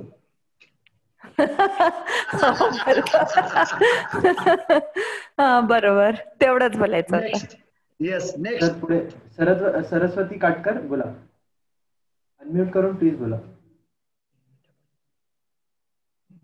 हा, आवाज येतोय. हा, जेव्हा माझं मानसिक स्वास्थ्य बिघडतं तेव्हा मी अजिबात बोलत नाही, एकदम शांत राहते आणि नंतर थोड्या वेळाने ते मानसिक स्वास्थ्य कशामुळे बिघडलं याच्यावर विचार करते आणि ज्याच्यामुळे मला राग आलाय त्या विषयावर मी उघडपणे सर्वांशी बोलते. त्यामुळे मला त्या गोष्टीचं नंतर टेन्शन राहत नाही. पण मग त्याचा त्या वेळापुरता माझ्या शरीरावर एक विपरीत परिणाम होतोय हे कळून सुद्धा, पण तेव्हा ते भान राहत नाही की बाबा तो विष तयार होते त्या मानसिक स्वास्थ्य बिघडल्यामुळे शरीरात. तरी पण मी सर्वांशी डिस्कस करून मी हलकं होते त्याच्यातून. बर, नाही चांगली गोष्ट आहे. पण मानसिक स्वास्थ्य बिघडल्यावर आपण काय करतो त्याचबरोबर इथून पुढे जे शेअर करणारे त्यांनी मानसिक स्वास्थ्य बिघडल्यावर आपण काय करतो आणि मानसिक स्वास्थ्य बिघडण्याची कारणं कुठली आहेत, कशामुळे मानसिक स्वास्थ्य बिघडतं असं तुम्हाला वाटतं? ती खरी खोटी नंतर बघू. असं मानसिक स्वास्थ्य बिघडल्यामुळं खरं म्हणजे बऱ्याचशा आजाराला आपण निमंत्रण देत असतो, असं माझं तरी बेसिक मत आहे. म्हणजे त्याच्यामध्ये आपण बरीच छोट्याशा गोष्टी असतात खरं म्हणजे आपलं मानसिक स्वास्थ्य बिघडवण्यासाठी. पण आपण सुलक्षणा माडे, तुम्ही तुमचं मानसिक स्वास्थ्य कशामुळे बिघडतं आणि त्यावेळी तुम्ही काय करता हे सांगितलं तर बरं होईल. ऍक्च्युअली तेच सांगते मी की छोटीशीच गोष्ट असते कधी आणि त्याच्यामुळे मग असं होतं की आपण ते खूप मनाला लावून घेतो किंवा आपल्या मनाला कदाचित किंवा माझ्या मनाला ते पटत नाही. फॉर एक्झाम्पल आता म्हणजे फॉर एक्झाम्पल आपल्याला मुलांनी कुठली केलेली गोष्ट आवडत नाही, त्यावेळेला माझी रिएक्शन अशी असते की माझ्या मनाला ती पटत नाही गोष्ट, तेव्हा मग मी अशी असते की मी खूप बडबड करते, रादर त्याच्यावर खूप एक माझं मत मांडते. म्हणजे बऱ्याचदा सुरुवातीला मी शांततेत मत मांडते, पण जेव्हा ते माझ्या आउट ऑफ कंट्रोल होतं तेव्हा मग खूप बडबड होते माझी. रादर एकच गोष्ट मी खूप वेळा तेच रिपीट करते हे मला जाणवतं. पण मग नंतर मी जेव्हा अशा विचार करते की नाही आपण बडबड तर खूप झालीये, पण आता ह्याचा माझ्यावर जास्त परिणाम होणार आहे जेव्हा मला लक्षात येतं. तुमचं मानसिक स्वास्थ्य बिघडण्याची कारण काय, म्हणजे कारण काय असं तुम्हाला वाटतंय? कशामुळे मानसिक स्वास्थ्य बिघडते? कारण ती गोष्ट माझ्या मनाला पटलेली नसते. रादर मला असं वाटतं की आपण अवेअर राहायला पाहिजे. विरुद्ध घडणं किंवा अपेक्षा भंग होणं किंवा आपल्याला वाटतंय तसं समोरच्यांना वागणं न ऐकणं. म्हणजे मुळात माझं मत असं असतं की आपण कुठल्याही गोष्टीसाठी अवेअर राहायला पाहिजे. रादर त्या गोष्टीसाठी माझं मत असं आहे की हे जस्टिफिकेशन नको, पण तुम्हाला न आवडलेली गोष्ट किंवा तुमच्या अपेक्षेप्रमाणे नाही झालं की तुम्हाला राग होतो आणि त्याच्यामुळे राग येतो असं तुम्हाला वाटतंय? बरोबर. की तुम्ही तुमच्या शरीरावर प्रेम करता का? आणि होय, आणि शरीर निरोगी राहण्यासाठी व्यायाम करते. तो सगळ्यात शेअरिंग ह्याच्यामध्ये मला असं द्यायचंय की तुमच्या शरीराच्या कोणत्या भागाविषयी तुम्हाला तक्रार आहे. तर त्याच्याबद्दल शेअरिंग बद्दल बोलायचं तर माझं कान, त्याच्याबद्दल मला तक्रार आहे. कारण एक 8-10 वर्षापूर्वी मला थोडेसे फुफ्फुसाचे इन्फेक्शन झाले होते आणि त्याचे काही जे ड्रग ट्रीटमेंट चालू होती 2-3 वर्ष, तर त्याचे साईड इफेक्ट्स म्हणून मग मला थोडासा हिअरिंग लॉस किंवा टिनिटस नावाचा एक प्रकार असतो की ज्याच्यामध्ये कानात सतत आवाज येत राहतो, असा प्रकार. मग तशा प्रकारचा त्रास चालू झाला तर बरेच ENT सर्जन्सला दाखवले मी मुंबईतल्या वगैरे, पण त्यांनी सांगितलं की ह्याच्यावरती विशेष काही अशी ट्रीटमेंट नाहीये. तर सुरुवातीला फार वाईट वाटलं की हे टिनिटस कंटिन्युअस तर कधीच संपणार नाही वगैरे. आणि मग त्याच्यानंतर जेव्हा मी ती गोष्ट ऍक्सेप्ट केली की ते आहे, तो काही असा खूप मेजर आयुष्यातला प्रॉब्लेम नाहीये किंवा त्याच्यामुळे काय आपण खूप हँडिकॅप्ट होणार नाहीये, मग त्याच्यामुळे हा सगळा त्रास मग थोडा कमी व्हायला सुरुवात झाली आणि इंटरमिटंटली त्याचे एपिसोड्स येतात पण कमी होत जातो. दुसरी गोष्ट म्हणजे आता डॉक्टर असल्यामुळे कंटिन्युअस म्हणजे स्त्रीरोग तज्ञ असल्यामुळे डिलिव्हरी, जागरण वगैरे असं होत राहतं. आणि सुरुवातीपासून काय झालं की कामाला आधी प्राधान्य देण्यात आलं, म्हणजे की जे काही आहे ते काम पहिल्यांदा आणि बाकी नंतर. त्याच्यामुळे काय झालं, हेल्थकडे दुर्लक्ष झालं बऱ्याच वेळेला, की व्यायाम जरी चालू केला तरी तो थोडे काही दिवस करायचा, मग एखाद्या महिन्यानंतर परत गॅप घ्यायचा, असंच चालू राहिलं आणि त्याच्यामुळे मग थोडेसे हेल्थ प्रॉब्लेम्स यायला लागले. पण आता हे जे मी सगळ्यांचे शेअरिंग ऐकते किंवा हे तुम्ही जे मार्गदर्शन करताय त्याच्यामुळे आता ठरवलंय की आता जे जसं आपण कामामध्ये सातत्य आहे तसं ते व्यायामामध्ये ठेवणं गरजेचं आहे. आणि दुसरं म्हणजे की जसं मुक्ता मॅडमनी सांगितलं की माझ्यासाठी ते म्हणजे मी ऐकलेलं होतं की शरीराच्या अवयवांबरोबर बोलण्याने आपल्याला कसं रिलीफ होतं, तर ते खूप नाविन्यपूर्ण वाटलं आणि तसा माझा प्रयत्न चालू आहे बोलण्याचा. आणि त्याच्याने मला खूप छान वाटतंय की आपण आपल्या शरीराच्या अवयवांशी कसं बोलतो आणि त्याच्याने जे रिझल्ट मिळतात त्याच्यातनं खूप छान वाटतंय मला. आणि धन्यवाद सगळ्यांनी मला बोलण्याचा चान्स दिला त्याच्याबद्दल. Thank you very much. अश्विनीजी, तुम्हाला राग येतो का? राग आल्यावर तुम्ही काय करता आणि राग कशामुळे येतो किंवा राग येण्याचे कारण काय? आणि तुम्हाला ताणतणाव आल्यावर तुम्ही काय करता किंवा ताणतणाव येण्याची कारण काय आहेत? राग आल्यानंतर सगळ्यात माझं विकनेस असं आहे की ते शेअरिंग फार कमी असतं माझं. राग तर येतो, कुणी आपल्याला एखादी गोष्ट सांगितली किंवा किंवा आपल्याकडनं खरंच ती घडली असेल आणि त्याच्याबद्दल कुणी बोललं की राग येतो आणि तो काही वेळापुरता राहतो, परंतु त्याच्या शरीरावर परिणाम होतो, कारण ते शेअरिंग केलं जात नाही किंवा बोललं जात नाही दुसऱ्यांबरोबर. तर तो माझा थोडासा एक वीक पॉइंट आहे. त्याच्यामुळे शेअरिंग करण्याचा जसं तुम्ही सांगताय की कृती केली पाहिजे, बोललं पाहिजे, आणि त्याचा प्रयत्न मी करते, वाढवते. ओके. अजून पुढे शेअर करणाऱ्यांनी तुम्हाला ताणतणाव येतो का? ताणतणावाची कारण काय? राग येण्याची कारण काय?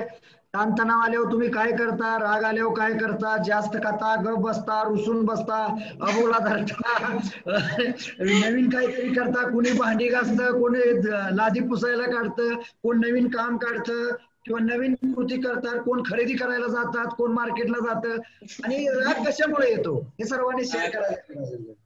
खूप असं कामाचा वर्कलोड झाला की मग ताण यायला सुरुवात होतो. म्हणजे असं होऊन जातं की बापरे, एकटीनेच किती काम करायचं, किंवा सगळेच करत असतात पण ती एक सायकोलॉजी असते की त्याच्यामुळे पण कधी कधी होतं असं की खूप वर्कलोड आला, स्टाफ नसला की मग असं होतं, चिडचिड होते आणि मग खूप ते काम पडलं आणि मग तब्येतीच्या त्याच्यामुळे खूप ताण पडल्यामुळे किंवा खूप काम पडल्यामुळे असं रोजच असतं असं नाही, पण कधीतरी असं होतं की सलग काही दिवस कंटिन्युअस काम होतं, स्टाफ नसला आणि आपल्यालाच करायला लागलं. सगळे करत असतात तरी पण असं वाटतं अरे मलाच का बरं एकटीला एवढं, असं होतं. आणि त्यावेळेस जसं मी म्हटलं की नेचर खूप असं शेअरिंगचं नाहीये, त्याच्यामुळे शांत बसणं, गप्प बसणं आणि करत राहणं एवढंच एक समोर दिसतं. आणि ह्याच्यावर अजून विचार नाही केला, पण विचार करून गृहपटातनं पुढे लिहिलं, कागदावर उतरवलं की आणखीन गोष्टी कळतील असं.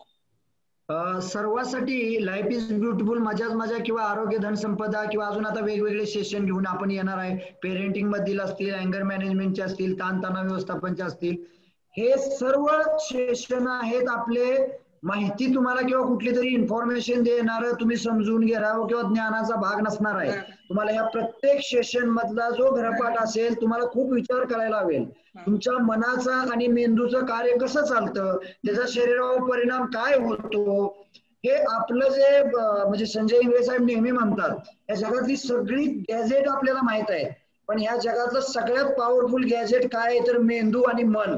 ते गॅजेट कसं काम करतं त्याचा आपण सराव केलंय का, त्याला समजून घेतलंय का, तर प्रत्येक वेळी आपल्याला विचार करायला होणाऱ्या गोष्टी करावं लागणार आहे. तुम्हाला ज्ञान किती आहे, माहिती किती आहे, विज्ञान किती आहे, ते महत्वाचं आहे. मी म्हणत नाही ते महत्वाचं नाही आहे, आणि ते ज्या पलीकडे जायचं आहे आपल्याला, एक वेगळ्या अनुभवाचं आयुष्य जगायचं. डॉक्टर अश्विनी गेटी, धन्यवाद, आपण शेअर केलं. आपल्या एवढ्या सर्व व्यस्त शेड्यूल मध्ये तुम्ही वेळ देताय त्याबद्दल आपला आभार आहे. बरेच डॉक्टर, जनावरांचे, माणसाचे, आपण बरेच जण एकत्र आलेलो आहोत. सगळी पंचतत्वानच बनलेले आहे, हे मानण्यासाठी सर्व आहे. धन्यवाद. दृष्टीने ना मानसिक स्वास्थ्य म्हणजे कुठल्याही सिच्युएशन मध्ये स्थिर राहणे. व्हिडिओ. हॅलो. मानसिक स्वास्थ्य म्हणजे कुठल्याही सिच्युएशन मध्ये स्थिर राहणे असं मला वाटतं. पण हे माहिती असून पण मला जेव्हा माझी मनाविरुद्ध कुठली गोष्ट घडली ना तर मला खूप राग येतो आणि मी त्यावेळेस ना मी बोलतच नाही, म्हणजे इतकी शांत राहते. पण मला माहिती असतं मला राग आलेला आहे, मी शांत राहते, ह्याचा मला त्रास होतो, पण तरी पण मी ते म्हणजे नाही त्यावेळेस हे करू शकत. आणि मग थोड्या वेळाने थोडं मग राग शांत झाल्यानंतर मी बोलते, मग ते भरपूर बोलते वगैरे, काय काय सगळं असेल ते सगळं मनातलं काढून टाकते. पण तेवढ्या वेळा पुरतंय ना मला इतका राग येतो ना, मी ते बोलतच नाही, एकदम म्हणजे रुसून बसल्यासारखं आहे ना तसं रुसून बसते. एक लक्षात घ्यायला पाहिजे आपण, ह्या जगातला एकही माणूस, आणि जे पूर्वापार ब्रह्मा विष्णू महेश किंवा या विश्वाची निर्मिती केली तिथून जरी आपण सर्वांना विचारात घेतलं तर एकाही माणसाच्या आतापर्यंत मनाप्रमाणे त्याचा आयुष्याचा प्रवास झालेला नाही. एकाही माणसाच्या त्याच्या मनाप्रमाणे, त्याच्या अपेक्षेप्रमाणे, त्याच्या इच्छाप्रमाणे त्याला वाटतं अशा प्रकारचा प्रवास झालेला नाही. आणि आपण तरी माणूस आहे, त्याच्यामुळं मन वळाय वळा हे सर्व सिद्ध आहे का नाही. मन सर्व सिद्ध, मन करारे प्रसन्न सर्व सिद्धीचे कारण. आपल्याला पुढे जाऊन त्यावर बरंच काम करायचं आहे. तो का राग येण्याची कारण नाही 2007 सालाच्या अगोदर माझं अज्ञान असल्यामुळं अजून राग येतो तुम्हाला? सर वाटतं तसं पण येत नाही बरं का, आणि माझं मानसिक संतुलन सर बिघडत नाही. मला माहित आहे. नाही परवाचं एक उदाहरण सांगणार आहे मी. गेली 6-7 वर्ष झालं मी एक क्षेत्र घेतलं होतं. म्हणजे माणसं महाराष्ट्रात सगळ्यांनाच माहिती आहे की 2-3 कोटी लोकांच्या पर्यंत पोहोचलो असेल आणि आता एक आदर्श उंची तयार झाली, त्याच्यामुळे प्रश्न येत नाही राग यायचा किंवा येऊ शकत नाही. तसं तुम्हाला वाटतंय तसं तरी पण हरकत नाही. कदाचित तुम्ही म्हणताय म्हटल्यानंतर राग बघता येत नाही ते. हा नक्कीच सर, 100% बघितलं जाईल. पण तरी पण गेल्या 7-8 वर्षामध्ये त्याच्यामध्ये इतका बदल केला होता की अजिबातच मानसिक संतुलन बिघडून द्यायचं नाही वगैरे. चांगलं 99% करेक्ट झालं. पण परवा. हा सर नमस्कार, जयश्री नरळे बोलते मी. नरळे मॅडम बोला. आपलं म्हणजे ताणतणाव वाढण्याचं कारण म्हणजे आपण अति पैसा मिळवण्याच्या ह्याच्यात आपण धावपळ करतो आणि मग त्याच्यामुळं आपण अपेक्षा पण दुसऱ्याकडून जास्त करतो. मॅडम हा सर, मी म्हणून सुरुवात करा शेअरिंगला. मी जनरल नको, म्हणजे मला ताणतणाव कशामुळे येतो मला माहित नाही. तुम्ही शिक्षक आहात श्री मधलं, पण ते आतल्या कुठेतरी चालू असतं. आपण अजून तेवढ्या उच्च पातळीपर्यंत पोहोचलेलो नाही. बरोबर आहे. हो. मी काय करते की मला माझ्या अपेक्षा खूप असतात, म्हणजे गरजा माझ्या जास्त मी वाढवते, त्यामुळं मला ताणतणाव येतात की मी त्या मिळवण्यासाठी मी खूप धडपड करते मग, आणि मग आपोआप मग ताणतणाव वाढतात आणि मग चिडचिड होते, घरात होते, बाहेर होते किंवा आपल्या अपेक्षा असतात. उदाहरणार्थ कशाच्या अपेक्षा, गरजा कुठल्या वाढवता तुम्ही? कुठल्याही गरजा, म्हणजे आता मला वाटतं की हा बाबा माझ्याकडं गाडी पाहिजे, 4 व्हीलर पाहिजे, माझ्याकडे 2 व्हीलर आहे, मला 4 व्हीलर पाहिजे, मला चांगला फोन पाहिजे, ह्या ज्या गोष्टी आहेत, किंवा चांगले कपडे पाहिजेत, मग ह्याच्यासाठी मी मग धावपळ करते मी असं माझं, आणि ते आपोआप मग ताणतणाव वाढतात. आपल्या गरजा आपण वाढवल्या का ताणतणाव वाढतात, आणि मग ह्याच्यातून आपल्याला ताणतणाव वाढले का मग मानसिक त्रास होतो जास्त. किंवा घरातलं काम असेल तर काम म्हणजे सतत आपण काम करत असतो, आणि काम करताना जर नाही म्हणजे मी सतत साफसफाई करते, स्वच्छता करते, तिथं कोणी कचरा थोडासा केला, काय केला, तर मग मला म्हणजे त्रास होतो, मानसिक त्रास होतो, किंवा ऐकलं नाही माझं तर मग, किंवा अपेक्षा असतात माझ्या की ह्या माणसानं असं वागलं पाहिजे, मी जसं आहे तसं पुढच्या माणसानं वागलं पाहिजे, असं मला वाटतं. आणि मग कळत कसं नाही, कसं काय सांगावं माणसाला, आणि मग ताणतणाव होत. मग अशा वेळेस मी काय करते की मी ऍक्सेप्ट करते सिच्युएशन. माझ्या लक्षात येतं की मग ह्याचा परिणाम आपल्या मेंदूवर होतोय, आपल्या हृदयावर होतोय, आपल्या किडनीवर होतोय, त्रास होतोय आपल्याला. मग मी काय करते की मग 108 वेळा मी ओम नमः शिवायचा मंत्र म्हणते, किंवा मग ध्यान करते, किंवा हम करून पाय वगैरे आपटते. म्हणजे एका बाजूनं पाय जर आपटला पण हम करून, म्हणजे लहान मुलं कसं करतात, राग आल्यावर पाय आपटतात, मग तसं मी पाय आपटते. हे करते म्हणजे, किंवा ध्यान करत बसते, पाय जोरात जोरात सगळ्यांचे आपटतात माझे. आणि ध्यान करते, गुरुजींचा फोटो समोर ठेवते आणि गुरुजींच्या फोटो समोर ध्यान करत बसते, किंवा 108 वेळा ओम नमः शिवायचा चॅन्टिंग करते. अगदी बरोबर आहे. बघा, आपलं शरीर असून सुद्धा आपल्या शरीराचे विविध भाग सुद्धा आपल्या इच्छेप्रमाणे, आपल्या मनाप्रमाणे काम करत नाहीत. बरोबर? म्हणजे मी आणि माझं शरीर, मी आणि माझे विचार, मी आणि माझं मन, मी आणि माझा मेंदू, मी आणि माझी संस्कृती, मी आणि माझी मुलं, मी आणि जे काय आहे ते सर्व, हे सर्व करताना बी आपण ह्या सगळ्या गोष्टी येतात. मग आपल्याला हा विचार करायचा की मी कोण आहे, किंवा मग हे राग येणं, हे भावना, म्हणजे कुठली भावना असेल, कुठं येते, कशी येते, आणि का मी एवढा सगळा आटापिटा करतोय ताणतणावासाठी, राग यासाठी, त्याचे आपल्याला कारण शोधायचे. या सेशन मध्ये आपण राग, आपलं हे मन आहे ते अस्वस्थ का होतं, मानसिक आरोग्य का बिघडतं, आपण मानसिक आरोग्य बिघडल्यावर आपण काय करतो, आणि त्याची कारण काय आहेत, त्याला ताण येतो का, ताण आल्यावर आपल्या शरीरावर त्याचा काय परिणाम होतो, मनावर काय होतो, कुटुंबावर काय होतं, आपण हे सर्व बघणार आहे. मग नेक्स्ट. थँक्यू. आणि मला एक सर सांगायचंय की मी थोडस आता जे चालू आहे ना मसोडमध्ये खूप असं कोविडचं हे, तर खूप लोकांना पॉझिटिव्ह आहेत लोक, तर मला चुकून मी गेले असले कॉन्टॅक्ट मध्ये, मला थोडस जाणवलं की मला पाय वगैरे दुखतायत आणि मला काहीतरी लक्षणं दिसत आहेत. तर मी पटकन सगळा विचार केला की बाबा हे सर आहेत, भोसले साहेब आहेत, तर ते इतकं मुंबईमध्ये पुण्यामध्ये इतकं वातावरण खराब होतं, ह्याच्यात हे लोक एवढं काम करतात, हे करतात, ह्यांना का होत नाही असं. तर मी विचार केला की बाबा हे इतकं व्यायाम करतात, धावतात, पळतात, जे शरीरात काय तुमच्या निगेटिव्ह एनर्जी असेल किंवा काय असेल निगेटिव्ह सगळं ते बाहेर फेकलं जाते तुमच्या पॉझिटिव्ह थिंकिंग मुळे, किंवा तुम्ही जो व्यायाम करता, एवढं शरीराचा तो जो आहार घेता. मग मी माझ्याशी विचार केला, मी घाबरले नाही. मी म्हणलं घाबरायचं नाही आपण. मग ह्या लोकांनी मुंबई सारख्या ठिकाणी राहून इतक्या ह्याच्यात राहून ही लोक इतकी फिट राहतात, मग आपण का घाबरायचं. मग मी घाबरले नाही सर, मी सांगते तुम्हाला. मी तो तुमचा एक डोळ्यासमोर ठेवून मी माझा योगा रोजचं डेलीचं चालू ठेवलं. मी पॉझिटिव्ह थिंकिंग मध्ये, म्हणजे मी असा विचारच केला नाही की मला काय झालंय. आणि मी तुम्हाला सांगते, मी एकदम व्यवस्थित फिट कव्हर झाले. जवळजवळ 1 महिना झालं आणि मी स्वतःला क्वारंटाईन करून घेतलं 3 आठवडे. आणि मी एकदम फक्त फ्रूटचा आहार घेतला आणि व्यायाम केला. चालणं सुद्धा चालू ठेवलं मी. आणि मी एकदम फिट आहे आता. एकही डॉक्टरची गोळी ॲलोपॅथीची घेतली नाही सर मी, फक्त आयुर्वेदा. आणि तुम्ही व्यवस्थित काळजी घेतली, आपल्यापासून दुसऱ्याला त्रास होऊ नये, पसरू नये, ह्या सर्व गोष्टीची तुम्ही काळजी घेतली. आणि हीच खरी कसोटी असते आपल्या मनाची. म्हणजे मन तुम्हाला आयुष्यात कुठल्याही दिशेला घेऊन जाऊ शकतं, परंतु त्यासाठी आपल्याला मानसिक स्वास्थ्य बिघडतं कुठं, त्याची कारण काय, नकारात्मक विचार काय येतात, नकारात्मक भावना काय येतात. आणि हे जर आपल्याला विज्ञान समजून घ्यायचं आहे आणि हळूहळू ही विचारधारा, हे विचार कसे आले पाहिजेत. मी आणि माझा विचार वेगळा आहे का, मी विचाराचा गुलाम आहे का माझा विचार गुलाम आहे का, त्यांना आपल्या प्रेमात पाडायचं आहे. मी आणि माझं मन म्हणजे मी गुलाम आहे का मन माझं गुलाम आहे, किंवा मी आणि मी गुलाम कोण आहे.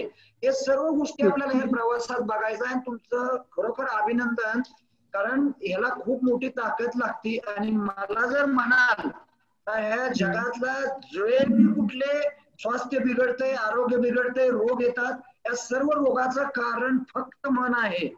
ज्याला मनाची श्रेष्ठता कळली, ज्याला मनाची जादू कळली, ज्याला मनाला आपलंसं करता आलंय, तो ह्या जगातला सर्वात श्रीमंत माणूस. तो मनानं श्रीमंत, तो सगळ्या गोष्टीनं श्रीमंत. आपली गरिबी सुद्धा मानसिक अवस्थेमुळेच ज्या घटना घडतात आणि घडणार आहे त्याच एक आउटकम आहे. त्याच्यामुळं आपल्याला ही मन आणि मेंदूचं कार्य करण्याची पद्धती, त्याचे होणारे शरीरावर परिणाम, वेगवेगळ्या प्रकारच्या भावनावर आपलं नसलेलं नियंत्रण, त्या भावनेमध्ये वाहवत जाऊन त्याचे होणारे आपल्या शरीरावर सगळे परिणाम, ह्या सर्व गोष्टी आपण बघणार आहे. आणि आज फक्त आपण म्हणजे राग आल्यावर आपण काय करतो किंवा मानसिक स्वास्थ्य नसल्यावर काय करतो, त्याची कारण काय आहे. आणि मेन म्हणजे काही असलं तर मनात ज्या गोष्टीचं अस्तित्व आहे तेच आपल्या आयुष्यामध्ये पुढे येणार आहे. हे मात्र गोष्ट प्रत्येकाने लक्षात ठेवायचं आहे. हळूहळू सराव करायचा आहे, हे बोलून नाही होणार. सुरुवातीला न घडता हे बोलावं लागेल. मी श्रीमंत आहे का, हो म्हणावं लागेल. मी आरोग्यदायी आहे का, हे म्हणावं लागेल. मान हिरवागार आहे का, हे म्हणावं लागेल. मान श्रीमंत आहे का, म्हणावं लागेल. मी श्रीमंत, सर्व गोष्टी आपल्याला बोलावं लागणार आहेत. आणि बोलून संवादातनं एक विचाराला स्वरूप, एक मार्गदर्शन, एक वाट मिळणार आहे. या सर्वाचा सर्व मी मानसिक स्वास्थ्य आणि ज्यावेळेला माझं मानसिक स्वास्थ्य बिघडतं त्यावेळेला काय करतो त्याच्यावरती मला सांगायचंय. मी एकतर रागावतो, दुसरी गोष्ट खूप खायला लागतो, आणि मला असं जाणवलं की शॉपिंग पण करायला जातो. आणि ह्या खूप नैसर्गिक गोष्टी आहेत. पण मला एक खूप अशी नाजूक गोष्ट इथे डिस्कस करायची आहे. ज्यावेळेला मी बघितलं की आजकाल माझा मुलगा टीव्ही जास्त बघतो, आणि मानसिक स्वास्थ्य बघायला बिघडलेल्या लागल्यानंतर माझ्या मुलाचं, म्हणजे तो आता 2 वर्षाचाच आहे, आणि मी हा विषयाला खूप गांभीर्याने सध्या कॉलेजमध्ये शिकवत असल्यामुळे आपलं मानसिक स्वास्थ्य बिघडल्याच्या नंतर आपण खूप जास्त गेम खेळतो, आणि गेम खेळायला लागल्याच्या नंतर आपण त्याला ऍडिक्ट होतो. आणि नंतर मग त्याच्यामध्ये एवढे ऍडिक्ट होतो की आपण तो जर गेम खेळायला मिळाला नाही, जसं की पॉकीमॉन आहे किंवा आता अशोक तुझ्या लक्षात आलंय मानसिक स्वास्थ्य बिघडतं आणि परत ढासळून बी जातं याच्यामुळं, कारण त्या सवयीचं आपण गुलाम होतो आणि आपली वाट लावून घेतो आणि पूर्ण ग्रीप निघून जाते. येस येस, आपल्यावर आपलं नियंत्रण संपतं. We got the point. Yes. माझा नमस्कार. सर्वप्रथम मी आज पहिल्यांदाच तुमच्या या ग्रुपवर येतोय, पण मी या ग्रुपकडे आकर्षित व्हायचं कारण एकच होतं की आपण दिलेलं नाव. मुळात आनंदाच्या शोधात जी माणसं आहेत त्या आनंदाच्या यात्रेत आपण का सामील व्हायचं नाही, म्हणून थोडस मी उशीर लागला मला, पण मी सामील झालो. याचं मला निश्चितपणानं अगदी आनंद होतोय. तुम्ही म्हणाला होतात की तुम्ही स्वतःवर प्रेम करता का, तर मला वाटतं मी खूप दिवसापासून, नवे जन्मापासून मी स्वतःवरच प्रेम करतोय. आणि त्याचं एक कारण आहे की मी आज तागा आहे. जवळजवळ वय वर्ष माझं 69 आहे आणि 45 वर्ष जवळजवळ मी दवाखान्यात माझी जनरल प्रॅक्टिस करतो. पण मला एक जाणीव फार पूर्वी झालेली आहे की जोपर्यंत आपण थकलेल्या भागलेल्या हातांना किंवा पायांना शांतपणे रात्री झोपताना असं म्हणत नाही, बस बाबा थकला असशील, दमला असशील, आणि प्रेमानं हात नाही त्याच्यावर अंगावरून फिरू शकत, तोपर्यंत ते मला साथ देत नाहीत आणि ते माझ्यावर प्रेम करत नाहीत. असा माझा गेल्या 30-40 वर्षाचा अनुभव आहे. सुदैवानं आपल्या या ग्रुपमध्ये याच अनुभवाची चर्चा झाली. मी माझ्या शरीरावर, मनावर, माझ्या प्रत्येक अवयवावर इतकंच नाही तर मी माझ्या विचारांवर सुद्धा प्रेम करणारा माणूस आहे. हा झाला पहिला विषय. दुसरा विषय असा होता मला मांडायचा होता की माझ्याकडे जे काही अनुवंशिकतेतून आजार येणारे होते किंवा आले, त्यांना मी अनुवंशिकता म्हणून कधीच स्वीकारलं नाहीये. कदाचित मी त्यांना माझ्या चुका म्हणून स्वीकारले आणि म्हणूनच त्या दुरुस्ती करायला मला वाव मिळाला. अर्थात प्रत्येक वेळी अनुवंशिकता हा शिक्का मारून मग जर प्रत्येक गोष्ट मी स्वीकारत गेलो तर ती अटळ आहे, ती टाळताच येणार नाही असं काहीसं मला वाटायला लागेल. आणि म्हणून मी या विचारांना छेद देत मी अनुवंशिकता हा शब्द न घेता यात माझ्या काही चुका वागण्यातल्या आणि त्यामुळे मला हे आजार उद्भवलेत. त्याचबरोबर या आजारांमध्ये मला सगळ्यात मोठा असलेला आजार म्हणजे माझं गुडघेदुखी, आर्थरायटिस, ज्याला या एजमध्ये डिजनरेशन खूप झाल्यानंतर होतं असं म्हणतात. आणि डिजनरेशन माझ्या हातात नव्हतं टाळणं. ते बऱ्यापैकी निसर्ग चक्राप्रमाणेच डिजनरेशन म्हातारपणी होत असते हे जाणीव झाल्यानंतर मी तुम्ही सांगितल्याप्रमाणे acceptance is the best policy हा थोडासा विचार करून मी माझी गुडघेदुखी ज्या क्षणी ऍक्सेप्ट केली त्या क्षणी माझ्या गुडघेदुखीवर मला फरक पडल्याचं जाणवलं.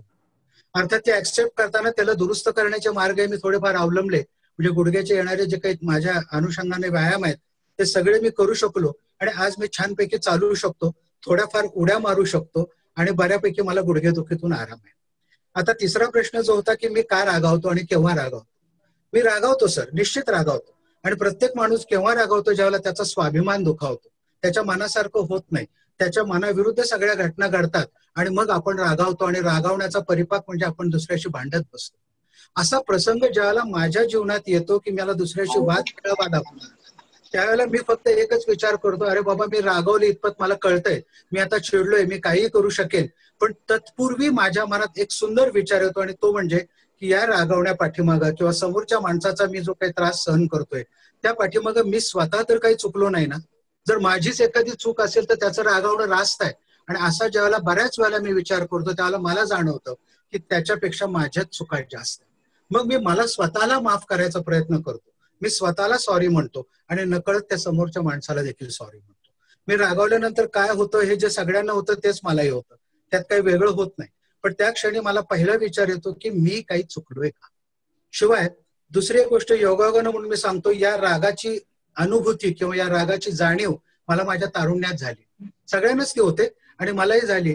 त्या वेळेपासून ज्यावेळेला रागाची व्याप्ती आणि रागाची जी काही साईड इफेक्ट्स आहेत ते मला कळल्यानंतर मी माझ्या मनाला त्या काळापासून गेली एकच मिनिट गेली 30 वर्ष सूचना देतोय. नाही तुम्ही काय सांगताय, ऐका जरा, तुम्ही काय बोलणार आहे, तुम्ही अनुभव छान सांगताय, परंतु वेळ फार कमी आहे. पण तुमच्यासाठी एक मी सांगेल, तुम्ही ह्या आठवड्यातला गृहपाठ दुसरे जण काय करायचे ते करतील, पण तुम्ही जे म्हणला की तुम्ही विचारावर, माझ्या शरीरावर प्रेम करताय आणि दुसऱ्या बाजूला ज्यावेळी आपण गुडघेदुखी आणि दुसरे काय आजार सांगितले, हे दोन्ही जो विरोधाभास आहे, तुम्ही ह्या आठवड्यात त्याच्यावर थोडस विचार मंथन करावं आणि असं तात्पुरतं जावं की मी माझ्या शरीरावर प्रेम केलेलं नाही, मला जसं वाटतंय त्या पद्धतीने मी माझ्या शरीरावर करतोय ना, अजूनही माझं शरीर भगवंत नाही आहे किंवा त्या ठिकाणी मी बघत नाही आणि तिथून माझी कृती, विचार आणि शरीराशी संवाद होत नाही, असं समजून थोडा वेगळा गृहपाठ तुम्ही करावा. आणि तुम्ही खूप छान शेअर केला, अनुभव सांगताय, विचार बी चांगले आहेत, तरी सुद्धा ते एक वैयक्तिक मत आणि वैयक्तिक विचार आहेत. आणि सामान्य माणसासारखं जसं आपल्याला विचार नाही पटले, राग येतो, तसं येत राहणार आहे. आपण हळूहळू रागाची कारणं, राग आल्यावर आपण काय करतो हे प्रत्येक शिकणार आणि पुढच्या आठवड्यामध्ये वेगळ्या पद्धतीने आपण क्रिएट करणार आहे. पण मी तुम्हाला जे स्वतः स्वतंत्र गृहपाठ दिला त्याबद्दल तुम्ही पुढच्या आठवड्यात शेअर करणार, त्यावेळी तुम्हाला 2-3 मिनिटं बोलता येईल जास्त. Okay sir, thank you. थँक्यू. राग आणि लोकांना राग किंवा ताणतणाव आणि त्याच्या पाठीमागची कारण, तर हे बघताना ना आपण असं पण सहज सोपं पण बघता येऊ शकतं की अजून एक सोपी पद्धत म्हणजे तुम्ही राग हे एक व्यक्त होता, म्हणजे आपण जसं प्रेम व्यक्त होतो, आपल्या भावना वेगवेगळ्या पद्धतीने व्यक्त करतो, तसं राग ही एक भावनाच आहे आणि ती व्यक्त करत असतो. पण ती व्यक्त करताना त्याच्या पाठीमागच्या ही व्यक्त होण्याची कृती आहे राग ही.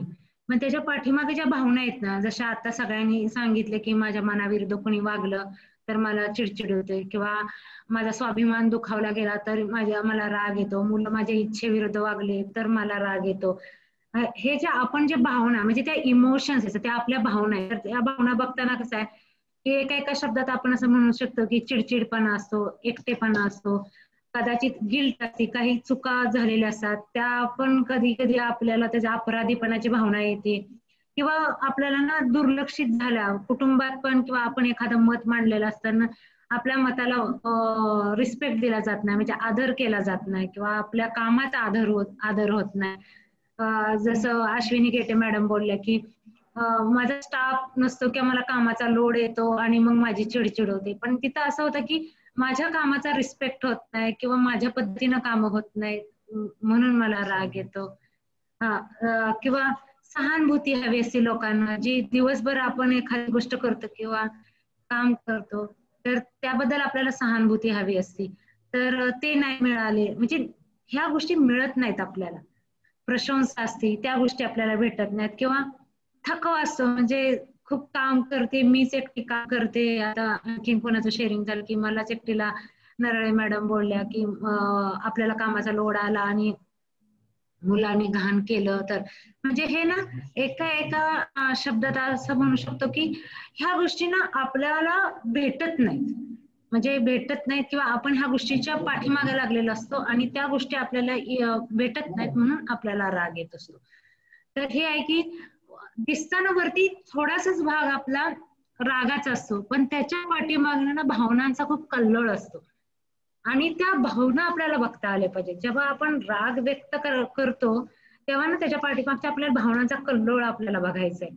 जसं की माझं पण असतं की मी एखादं मत सांगितलं आणि जर त्या मताला त्या पद्धतीने घेतलं जात नाही, रिसिव्ह केलं जात नाही किंवा ऐकलं जात नाही, तेव्हा आपण म्हणतो की माझं ऐकलं जात नाही, त्यापेक्षा माझ्या मताचा आदर केला जात नाही म्हणून मला राग येतो. किंवा एकटेपणा आला की अरे सगळे जे ते आपापल्या मध्ये बिझी आहेत आणि मी एकटीच पडली, म्हणजे मी दुर्लक्षित झाली म्हणून मला राग येतो. तर ही अशा पद्धतीनं पण आपण रागाची कारणं बघू शकतो, राग, चिडचिड किंवा ताणतणावाची कारणं बघू शकतो. आणि हे सगळं ना आपल्या day to day routine life मध्ये आपल्याला ऑब्झर्व करायचं की माझं मूळ काय आहे, ह्या रागाचं किंवा ताणतणावाचं माझ्या कोणत्या भावना आहेत माझ्या, त्या मला बघायचे.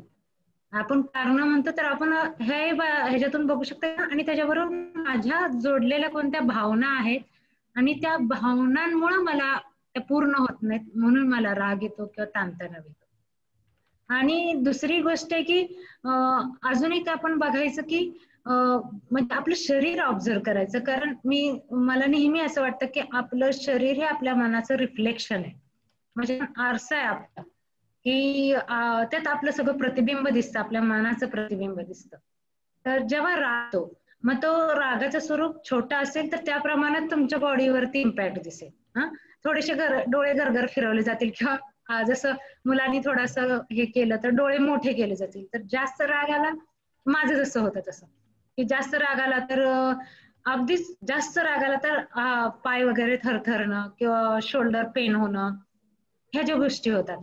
तर ना ह्या ऑब्झर्व करायच्यात. म्हणजे हे ना तुम्ही राग पूर्ण बोलायच्या अगोदरच आपल्याला लक्षात येतं, आपली बॉडी आपल्याला अगोदरच दाखवते की तू हे अशा पद्धतीनं तुझ्या मनातला भावनांचा कल्लोळ आता अशा पद्धतीने बाहेर पडणार आहे की तुझ्या ह्या मनात झालेल्या भावना आहेत, म्हणजे ते तुमचे शरीर ना तुम्हाला अगोदरच इंडिकेटर देते ते.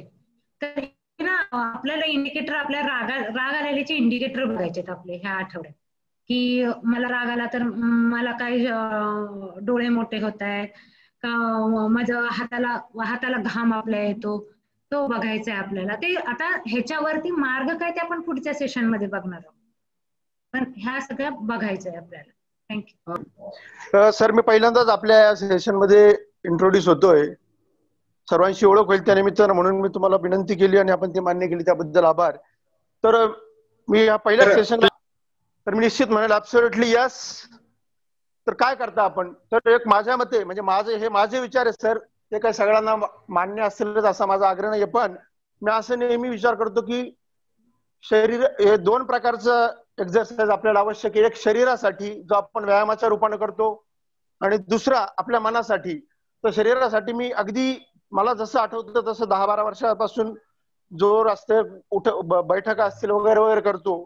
पण 2004ला मी रामदेव बाबांचं शिबिर जे अरेंज केलं होतं त्याला ते अटेंड केलं आणि तेव्हापासून नियमितपणे प्राणायाम करतो.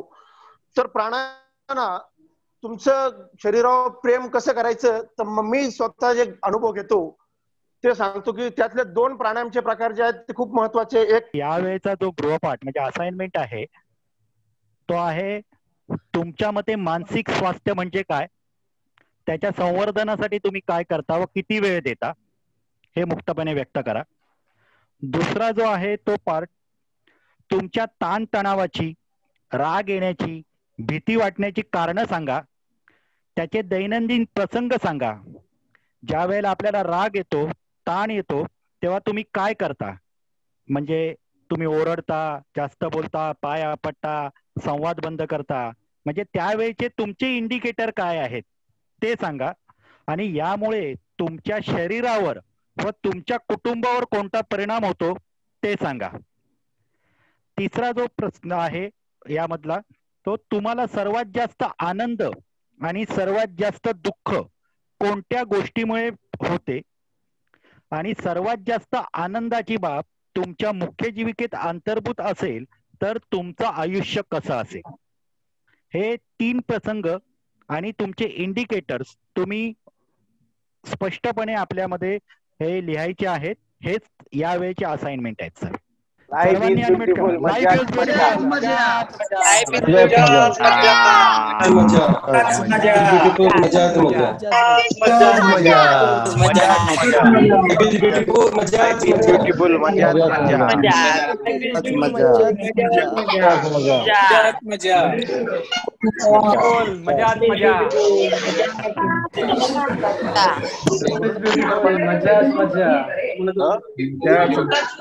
Is beautiful. मजाच मजा.